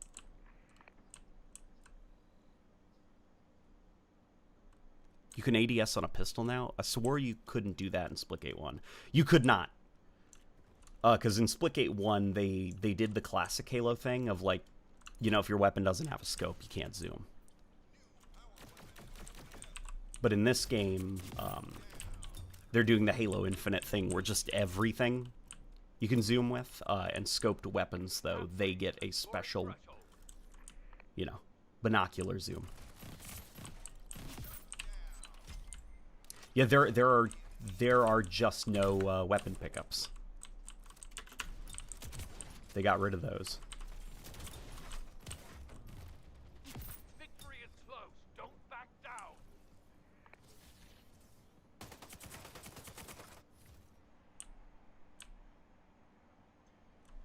Greatest Minecraft clone ever made, Castle Miner Z. Dude, Castle Miner Z was wild. The zombies, I swear those are stock assets from somewhere. The zombies and their walk animation cycles, because there was a mobile game that I downloaded on my iPhone 4 that had those exact zombie models and walking animations. So those had to have been like an asset from somewhere. But then it was like Minecraft, but you could make like an AK-47.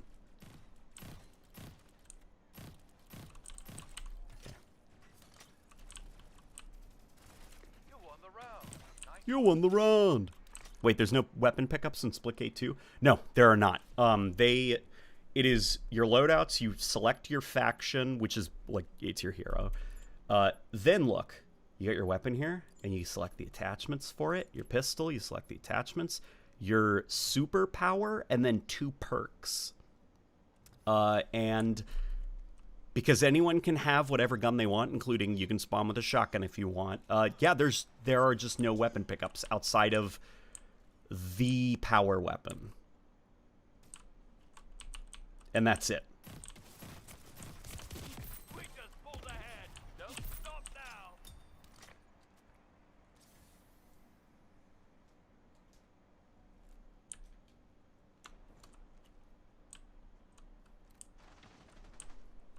As if they got rid of weapon pickups. What the fuck? Yeah, it's there's a timeline out there which Splitgate 2 was designed very different. It's interesting, Luke. Splitgate 2 reminds me a lot of another game.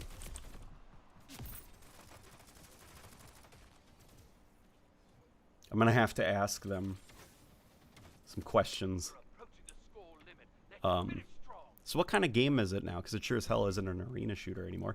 It does just, it feels...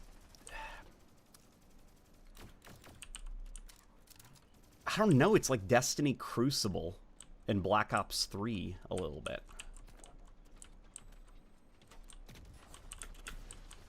Because it's definitely, it doesn't have like, you know, the Call of Duty style of map design. But what it does have is a much faster time to kill that is Call of Duty-esque. It's got loadouts, it's got perks, it's got the Black Ops 3 style jetpack, sliding, mantling. Every weapon can be aimed with now. I miss Halo 5 Zoom. It felt realistic, and I liked the HUD effects on each weapon. I'd imagine that the reason they got rid of those in Halo Infinite, it was about easing the burden by making a more standardized zoom system. Because in Halo 5, I think that each weapon had to have its own bespoke animation if you aim down the sights with it. So it's a lot of work on the developers. Versus Halo Infinite, where it's just there is a generic zoom that any weapon can initiate that doesn't have a scope.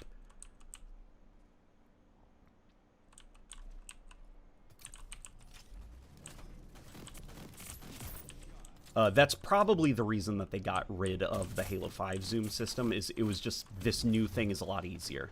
Because it doesn't require a whole new set of aiming down the sights animations if you want to make a new gun. To which you'd probably say, what new guns? There have been no new guns. To which I'd respond, that's a funny joke. And cry. But, you know my opinion, fellas, though. I don't think aiming down the sights belongs in Halo. So Halo 5, it does look cool. Looks very holographic, very sci-fi. Doesn't belong in a Halo game, though.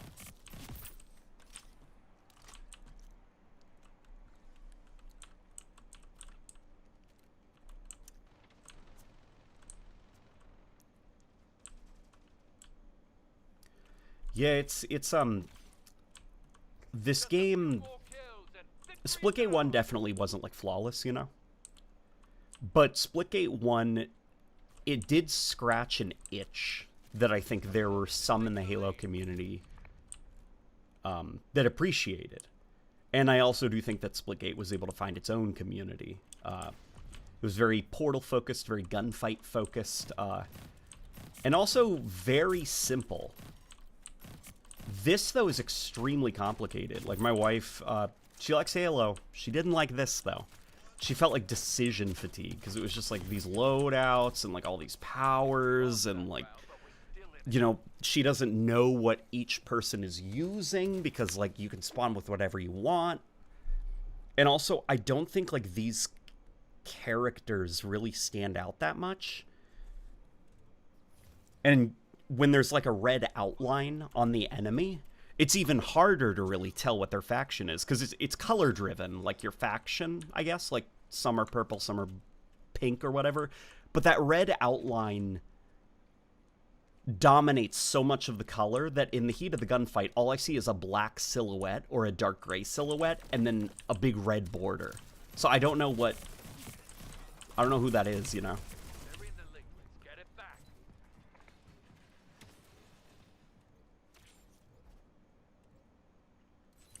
I'd love a Thelvadamy, Vadam-focused Halo spin-off set during the events of Halo CE, chronicling the commander's downfall from total domination to desperation. You know what I'd really like? I think I've said before, I'd like a kind of like, I don't really care about like the canon, you know, so I don't care if any of this doesn't make sense. Just Halo Legends-esque, this sounds like a cool idea. I'd like a Sekiro, like, Souls-like style Arbiter game set in Sang Helios around the time that the Covenant were appropriating the elites into their culture. I don't care if it's breaks canon or whatever, have grunts there, have jackals there, have hunters there. And you are kind of like the last of the noble elites that are hanging on to the old days, and you are donning the armor of the Arbiter for your village.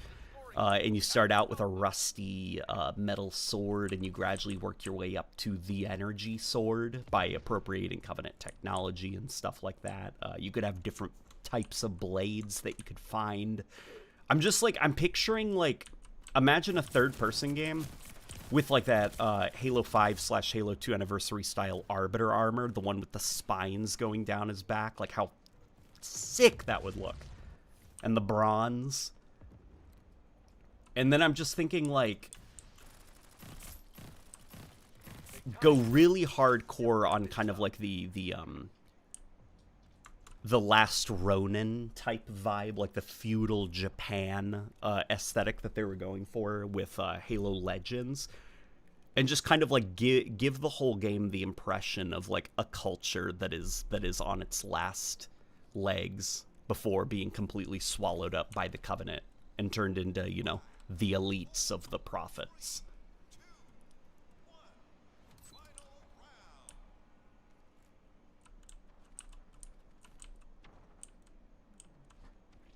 Taking the lead. That's my pitch for a spin-off game.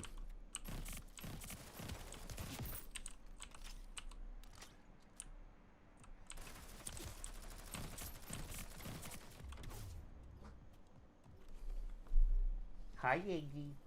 Where's your toy buddy? The Shih Tzu's getting the zoomies. He's looking for his toy. It's playtime for him.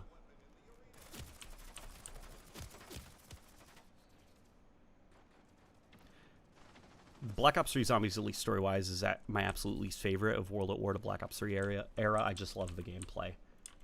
Yeah, it's pretty neat that they just kind of left the community with Black Ops 3 before things really started getting weird with like the insane monetization, the weird mechanical changes, getting rid of Juggernog, then bringing it back and letting you pick whatever perk you wanted, no perk limits and stuff like that, and just, I don't know. Black Ops 3 almost feels like a swan song to like the classic style of zombies Closing in on the win. for the dark times. It's sad because I feel like there's this focus on like, well, zombies has to innovate, zombies has to change. Zombies changed constantly. I can't think of like a single zombies experience from World at War to Black Ops 2 that felt the same, and that's because each of the maps provided such a different gameplay experience. Like, you don't have to... I guess it's kind of like what I said earlier, where people really hyper-focus on, like, the only way a game can have a skill gap is core movement abilities. That's it. Without thinking beyond just the player's moveset, like, how can you broaden the skill gap? And Zombies is kind of the same way now, where it's like they think, well, the only way to evolve is by completely changing up the rules of how the game is played. And it's like, you could just make new maps with new enemy types, with new mechanics that are unique to them, new perks, which would give each map its own identity, rather than placing every perk on every map.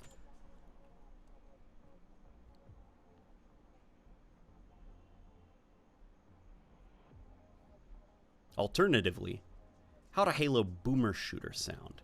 That would be pretty fun, to be honest, Andrew. It would be a lot of fun. A Halo boomer shooter.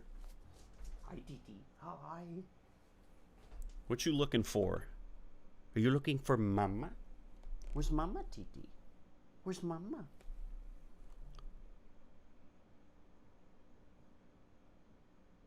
It got weird when they introduced other universe crews into the mix. Yeah, that's when it started to get away from, like, the conspiracy angle and started getting a little bit almost like a plot of Doctor Who, you know?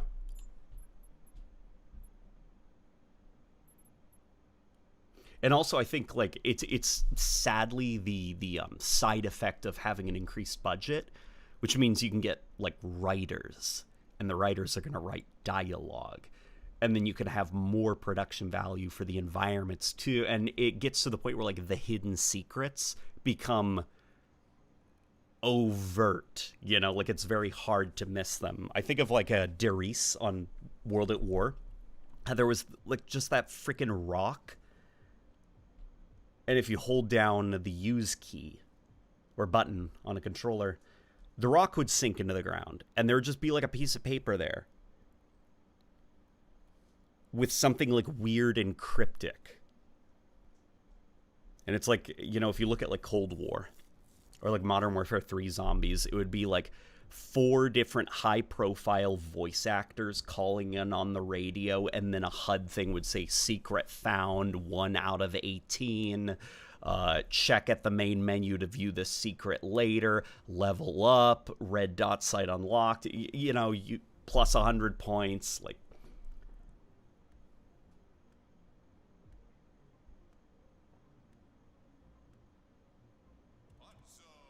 yeah, Zombies never really needed writers. It just needed, like, a group of guys who planted the seeds of what the context of the environment you were in was. And then it's like you just leave those seeds and let the community figure it out yourself. Your teammate is going for a capture.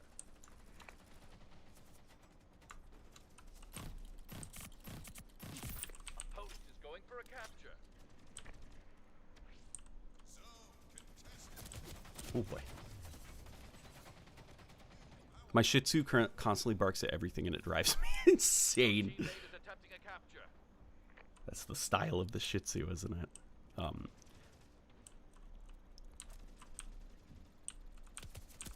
Also, what happened to David Vonderhaar?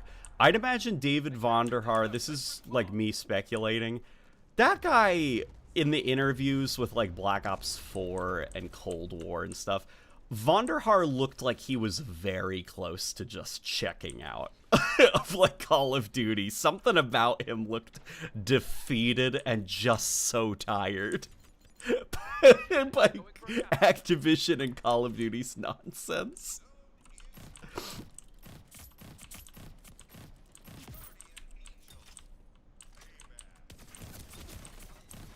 That's what I imagine. Because didn't Vonderhaar also just, like, join a game studio as well? So it's not like a Marcus Leto thing where Marcus Leto gets screwed over and he's like, you know what, fuck games. I think Vonderhaar was specifically like, fuck Activision and Call of Duty. I'm so tired.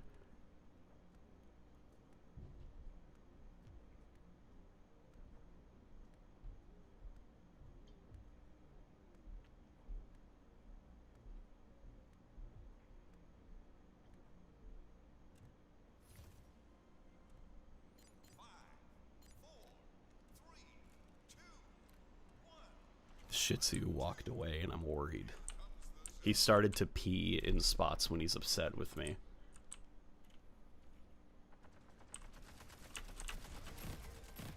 And there's this one spot in our bedroom that he keeps sneaking away to just sniff. I haven't actually seen him pee there, but he sniffs it, and it's a corner. And he only does it when he thinks I'm not looking. So he's like, he has to have peed there, but it doesn't smell like anything. But he keeps wanting to sneak over there. So I feel like he's gaslighting me. I feel like I'm going crazy, you know?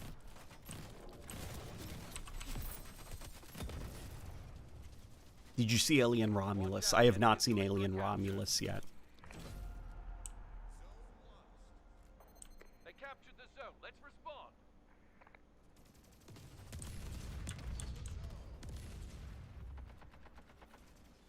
Can we talk about how ridiculous it is that a plasma rifle gel blaster is being made, but it isn't in Halo Infinite?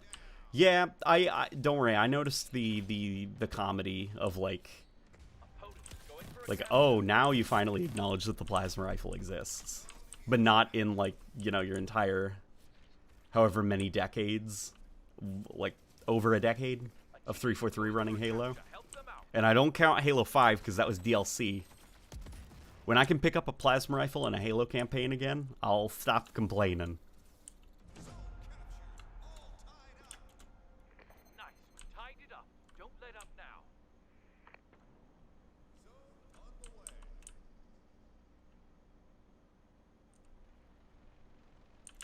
now. This map looks straight out of Infinite. Does it? I feel like Infinite's maps are usually a little bit more, not vibrant. That's not the word I would use. Washed out? Opponent is going for a capture. Not that that's an insult. That's just kind of like the aesthetic Halo Infinite has.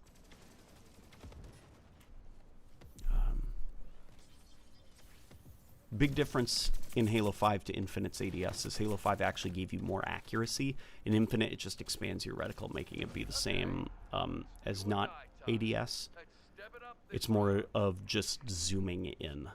Yeah. That's certainly true. It got Lovecraftian. Zombies? Well, zombies got Lovecraft for a single map. Just one. And then it started doing like other things. Each map was like kind of like its own thing. I think of like Zetsubo no Shima was kind of like Swamp Thing-esque. Like old B-movie horror is the way to describe it, where it's like a bunch of guys in the woods and like one of them's wearing like a rubber suit, and it's like, it's the creature from the Black Lagoon. Your opponent is going for a capture.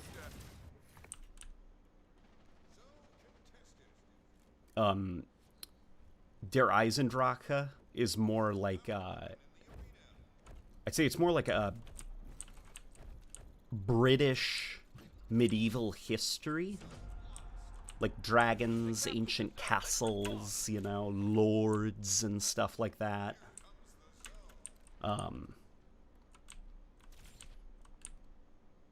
Couldn't tell you what the Russian map was about, Gorod Krovi. Could not tell you what they were doing there.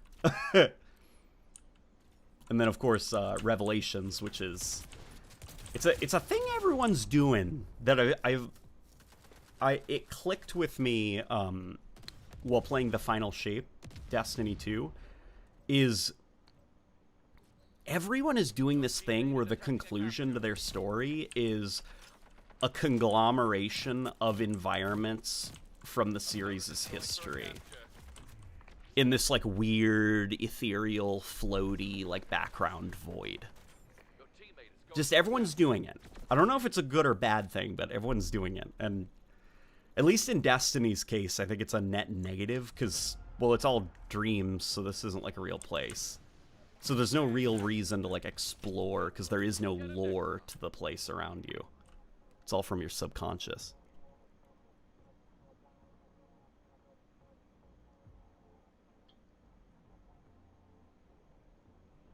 This map gives strong Destiny vibes. It does kind of give Destiny a little bit, right?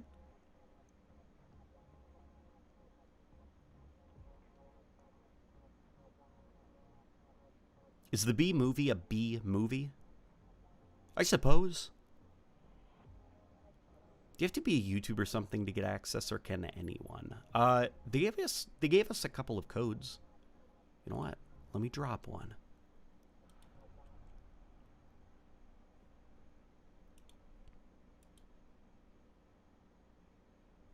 Let me drop a code.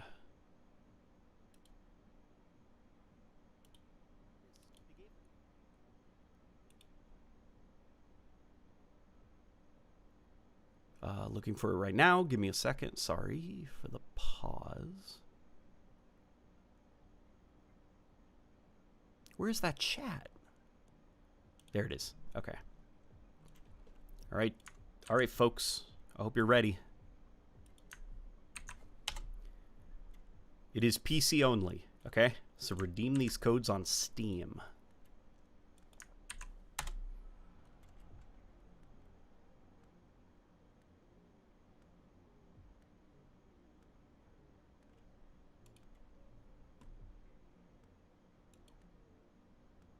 It's a thing when you don't have too many creative ideas left. It's cool and nostalgic, but it's a safe route to take to get some sales and interests.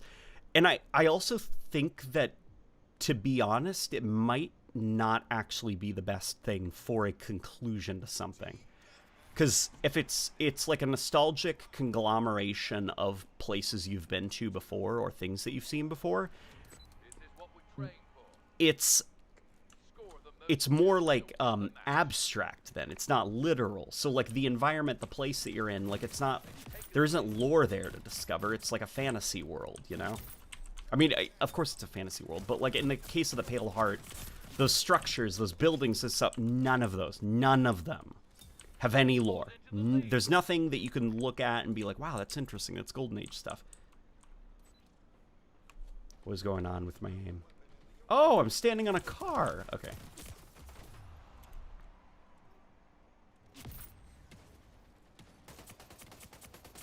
Halfway to victory. Good work.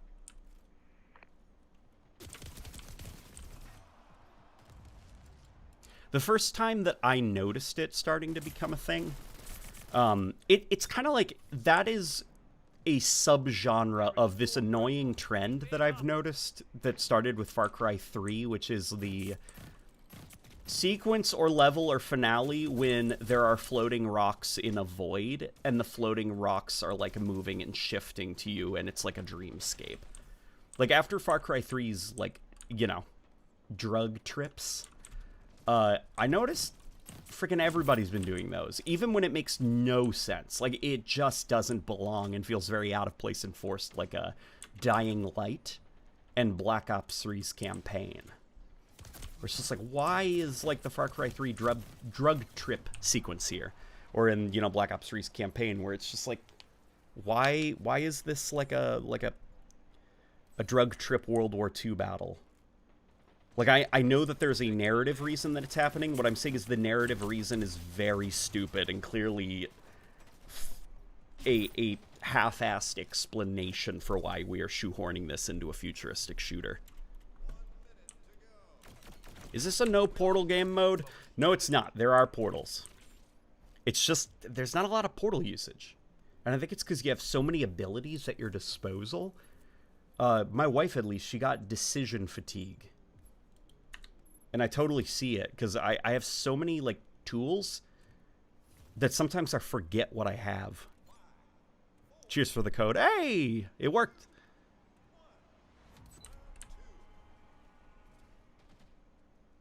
LNG seemed like the kind of guy who liked Bionicles as a kid. I wish I liked Bionicles as a kid. No, you know what? I take that back. I did have Bionicles as a kid. But I made them into Transformers. I made them into Transformer proto-forms. I was not into the lore of Bionicles, but I'd get them if I could pretend that that's like Megatron on Cybertron before he lands on Earth and gets his vehicle mode.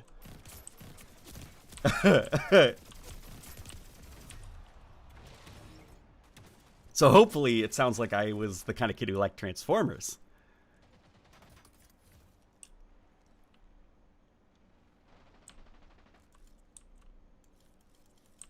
I want to check out the settings for a second, see what kind of stuff they got. Okay, report a bug. Bells. Men. Okay, the graphics option is like fine and all, but hang on. Input. Yeah, it's all fine. What I'm curious about are accessibility options, like being able to, you know, change like the color of your reticle and like a lot of the cool stuff that they added in Splitgate 1. It doesn't, there's not a lot of customization. I hope that's because it's an alpha.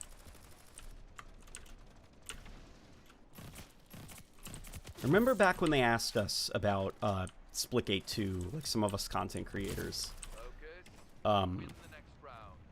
they said we're considering doing that, but probably not until after launch. And it was a feature that Splitgate 1 already had, and it was kind of like a, oh no, guys, don't do this.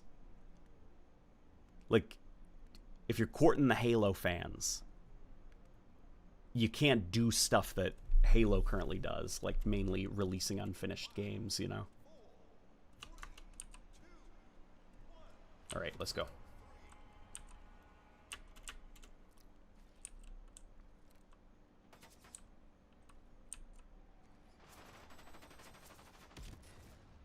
In your opinion, how should 343 develop the Halo CE remake? Don't make it open world. Do not make it open world. I also would not take inspiration from games like Doom 2016 and stuff. I know some people have said that. Do not. Doom 2016 is a very different game from Halo. What I would look at actually is simulation, world simulation, destructibility, like being able to shoot off the individual leaves of a tree, being able to shred up tree trunks to knock them down to crush a grunt, rolling rocks off a hill, like world simulation is what I would focus on. And what then I'd also focus on is AI and making them feel believable within that world. The way that they traverse around, giving them like sleep patterns, like, you know, if you don't initiate an engagement for a while, the grunts might fall asleep, you know, stuff like that. I would not do grappling hook stuff. I know that they're probably going to do aiming down the sight, sliding, and sprint. It's just, unfortunately, a thing that every game does now. So what I would then do is make sure that it's kind of like Halo Infinite, where you're not too fast. That way, AI can keep up with you, like fellow Marines. You know, you're not, like, clambering across entire mountainscapes, leaving your Marines behind. Like, kind of slow the player down a little bit, control where they can and can't go. That way you can craft really fun, interesting sandboxy engagements and encounters.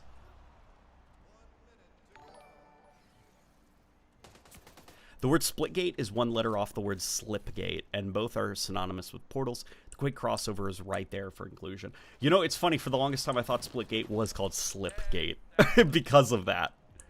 Yeah. It really is disappointing that they kind of went with the boring, like, esports of the future route. Here, let's go for the main menu. Yeah, see, coming soon, coming soon, coming soon. Become a part of our Splitgate team? Get the Splitgate 2 companion app. Alpha test. Become a part of our team. Oh, Splitgate fam. Oh, okay, so it's just like their Discord, basically. Okay. Well, that's Splitgate, my friends. Grapple shot is just a level design nightmare. Yeah. There's a couple of level designers that I spoke to that were very unhappy when they got the surprise news that the grapple shot was going to be an infinitely recharging ability in Halo Infinite. There were a lot of encounters that they were designing that once the grapple shot was put into the build, they just gave up because it broke what they were setting up and designing. So thoughts on Splitgate. Splitgate 2, what I'm playing so far is not like terrible, but I am overwhelmed by the options that I have, like my core gameplay abilities between my portal, my grenade, my ability, my super ability, and that's not to count just like the shooting and punching and stuff like that. Like, I feel like, I don't know, I feel like one of the variables can be maybe cut, and then you'd have something that is a little bit, it's very tiring, I guess, to play, because it feels like there's a lot of different things going on at any given time. I also feel like the maps themselves don't really stick in my mind as much, because I have no reason to go to certain parts of the maps because there are no more weapon pickups anymore. You know, I'm not rushing over to get the BR before the enemy team does, kind of like Splitgate 1. I do appreciate the effort to inject a bit more into Splitgate's combat loop, because Splitgate 1 I do think was sometimes too simple, to its detriment, to the point that they had to make a sequel because they couldn't expand the first game because its combat loop was way too simple. But I think that they should have expanded it via external means rather than introducing a loadout system and introducing classes and abilities and, like, you know, all this stuff. Again, that's not to say that it's bad or anything, but if they're not careful, general audiences won't care too much, and the core Splitgate crowd, they'll feel betrayed.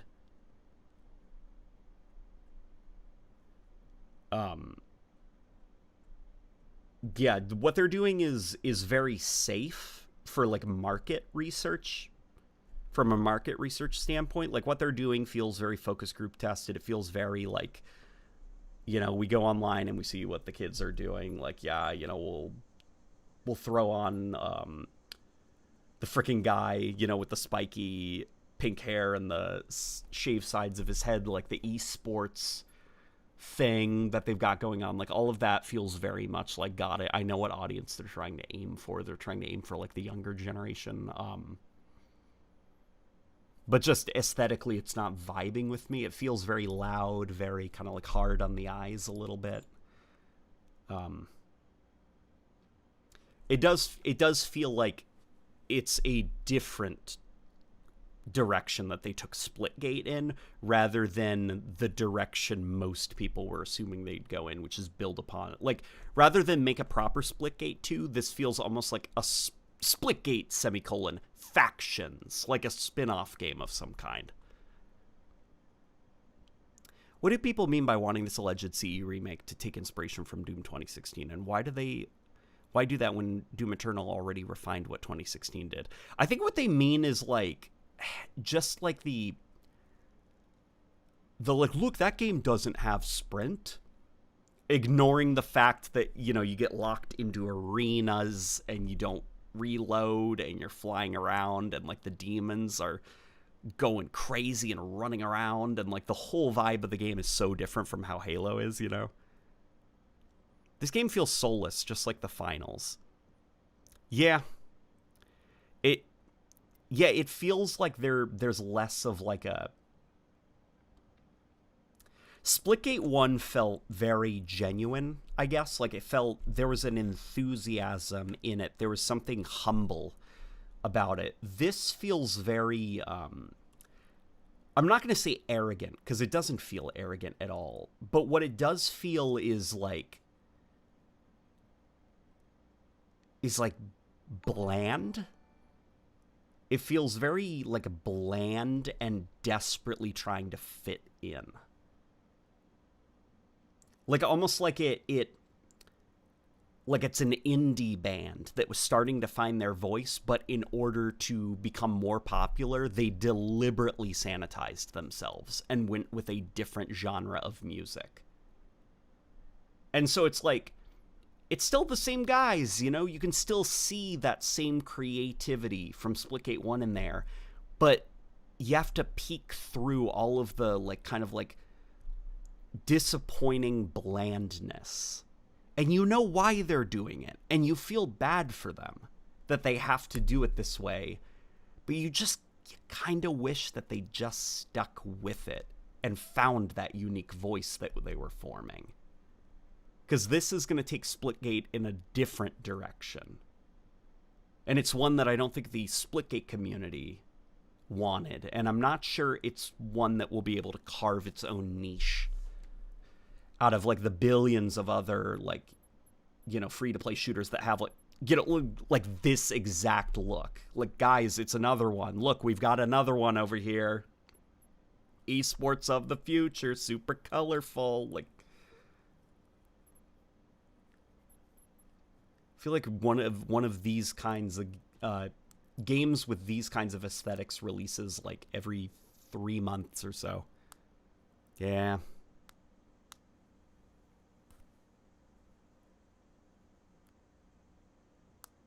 Yeah, it's very, very disappointing, I guess. I had a good time playing this, but nothing hooked me, you know? Like, I'm not going to keep playing the alpha. In fact, I kind of want to re-download Splitgate 1 to see what that game was like. Yeah, those are my thoughts, unfortunately.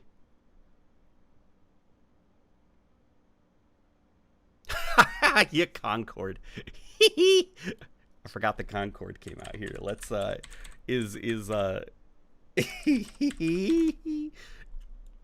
the Steam charts active yet for Concord? Oh, wait, is that true? No, that's not true, right? Is that? Really? No. No. Oh my god.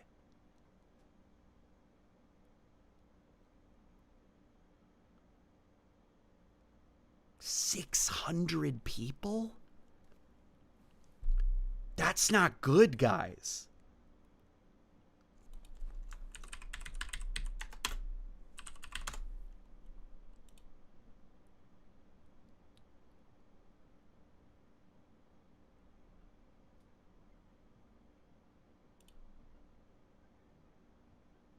Okay, this isn't talking about the player count or anything. Oh my god. That's nuts. Like, I don't want anyone to lose their jobs. I just want Concord to fail because it's really funny, you know? Like, that game looked annoying. I wanted to punch the game in the face. And so it's funny seeing a game that looked so obnoxiously arrogant, like, just fall on its fucking face. And that doesn't mean I want anyone to lose their jobs over its failure.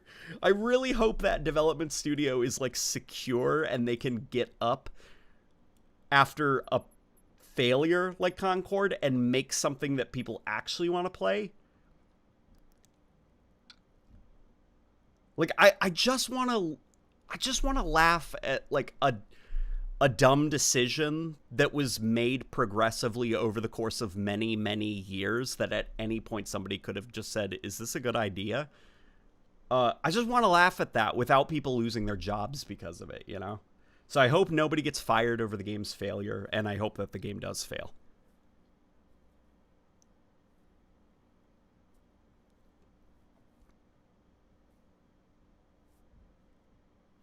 Wait, please remind me of the amount of money Sunset Overdrive profited from so I can be dumbfounded by something else really quick. Oh, Sunset Overdrive, after everything was said and done, you know, at the tail end of its sales life on store shelves and digital, Sunset Overdrive for Xbox and Insomniac made, after recouping its production costs and everything, about $500 in profit. So that's enough to pay for a majority of a PlayStation 5 for one of the developers. And then he can probably trade in some other games to pay off the rest of it. That's how much money Sunset Overdrive got in profit. About $500. God, Concord was in development for over 8 years. The budget must be massive. Yeah. And they're doing the Concord. Hang on. Here, we're having some fun.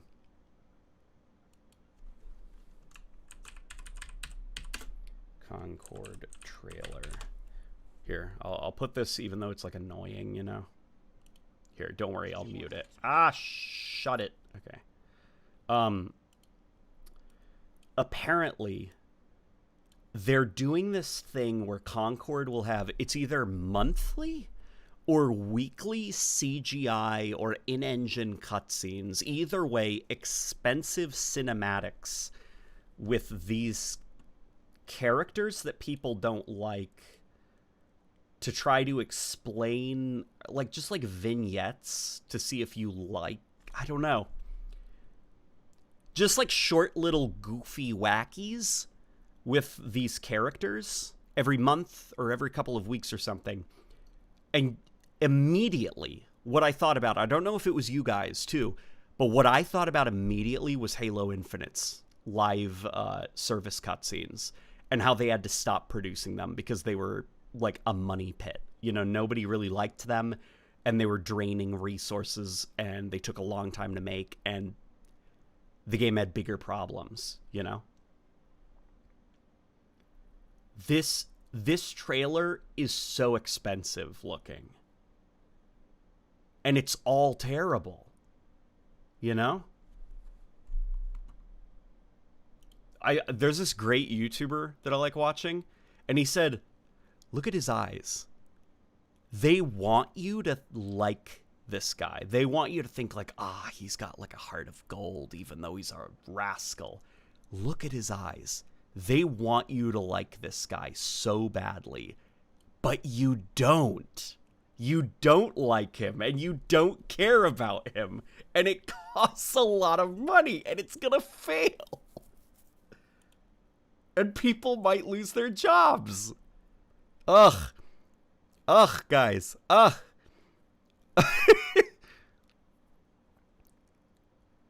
Alrighty, guys. That was it for me. I'm gonna hop off now so I can spend time with my beautiful wife.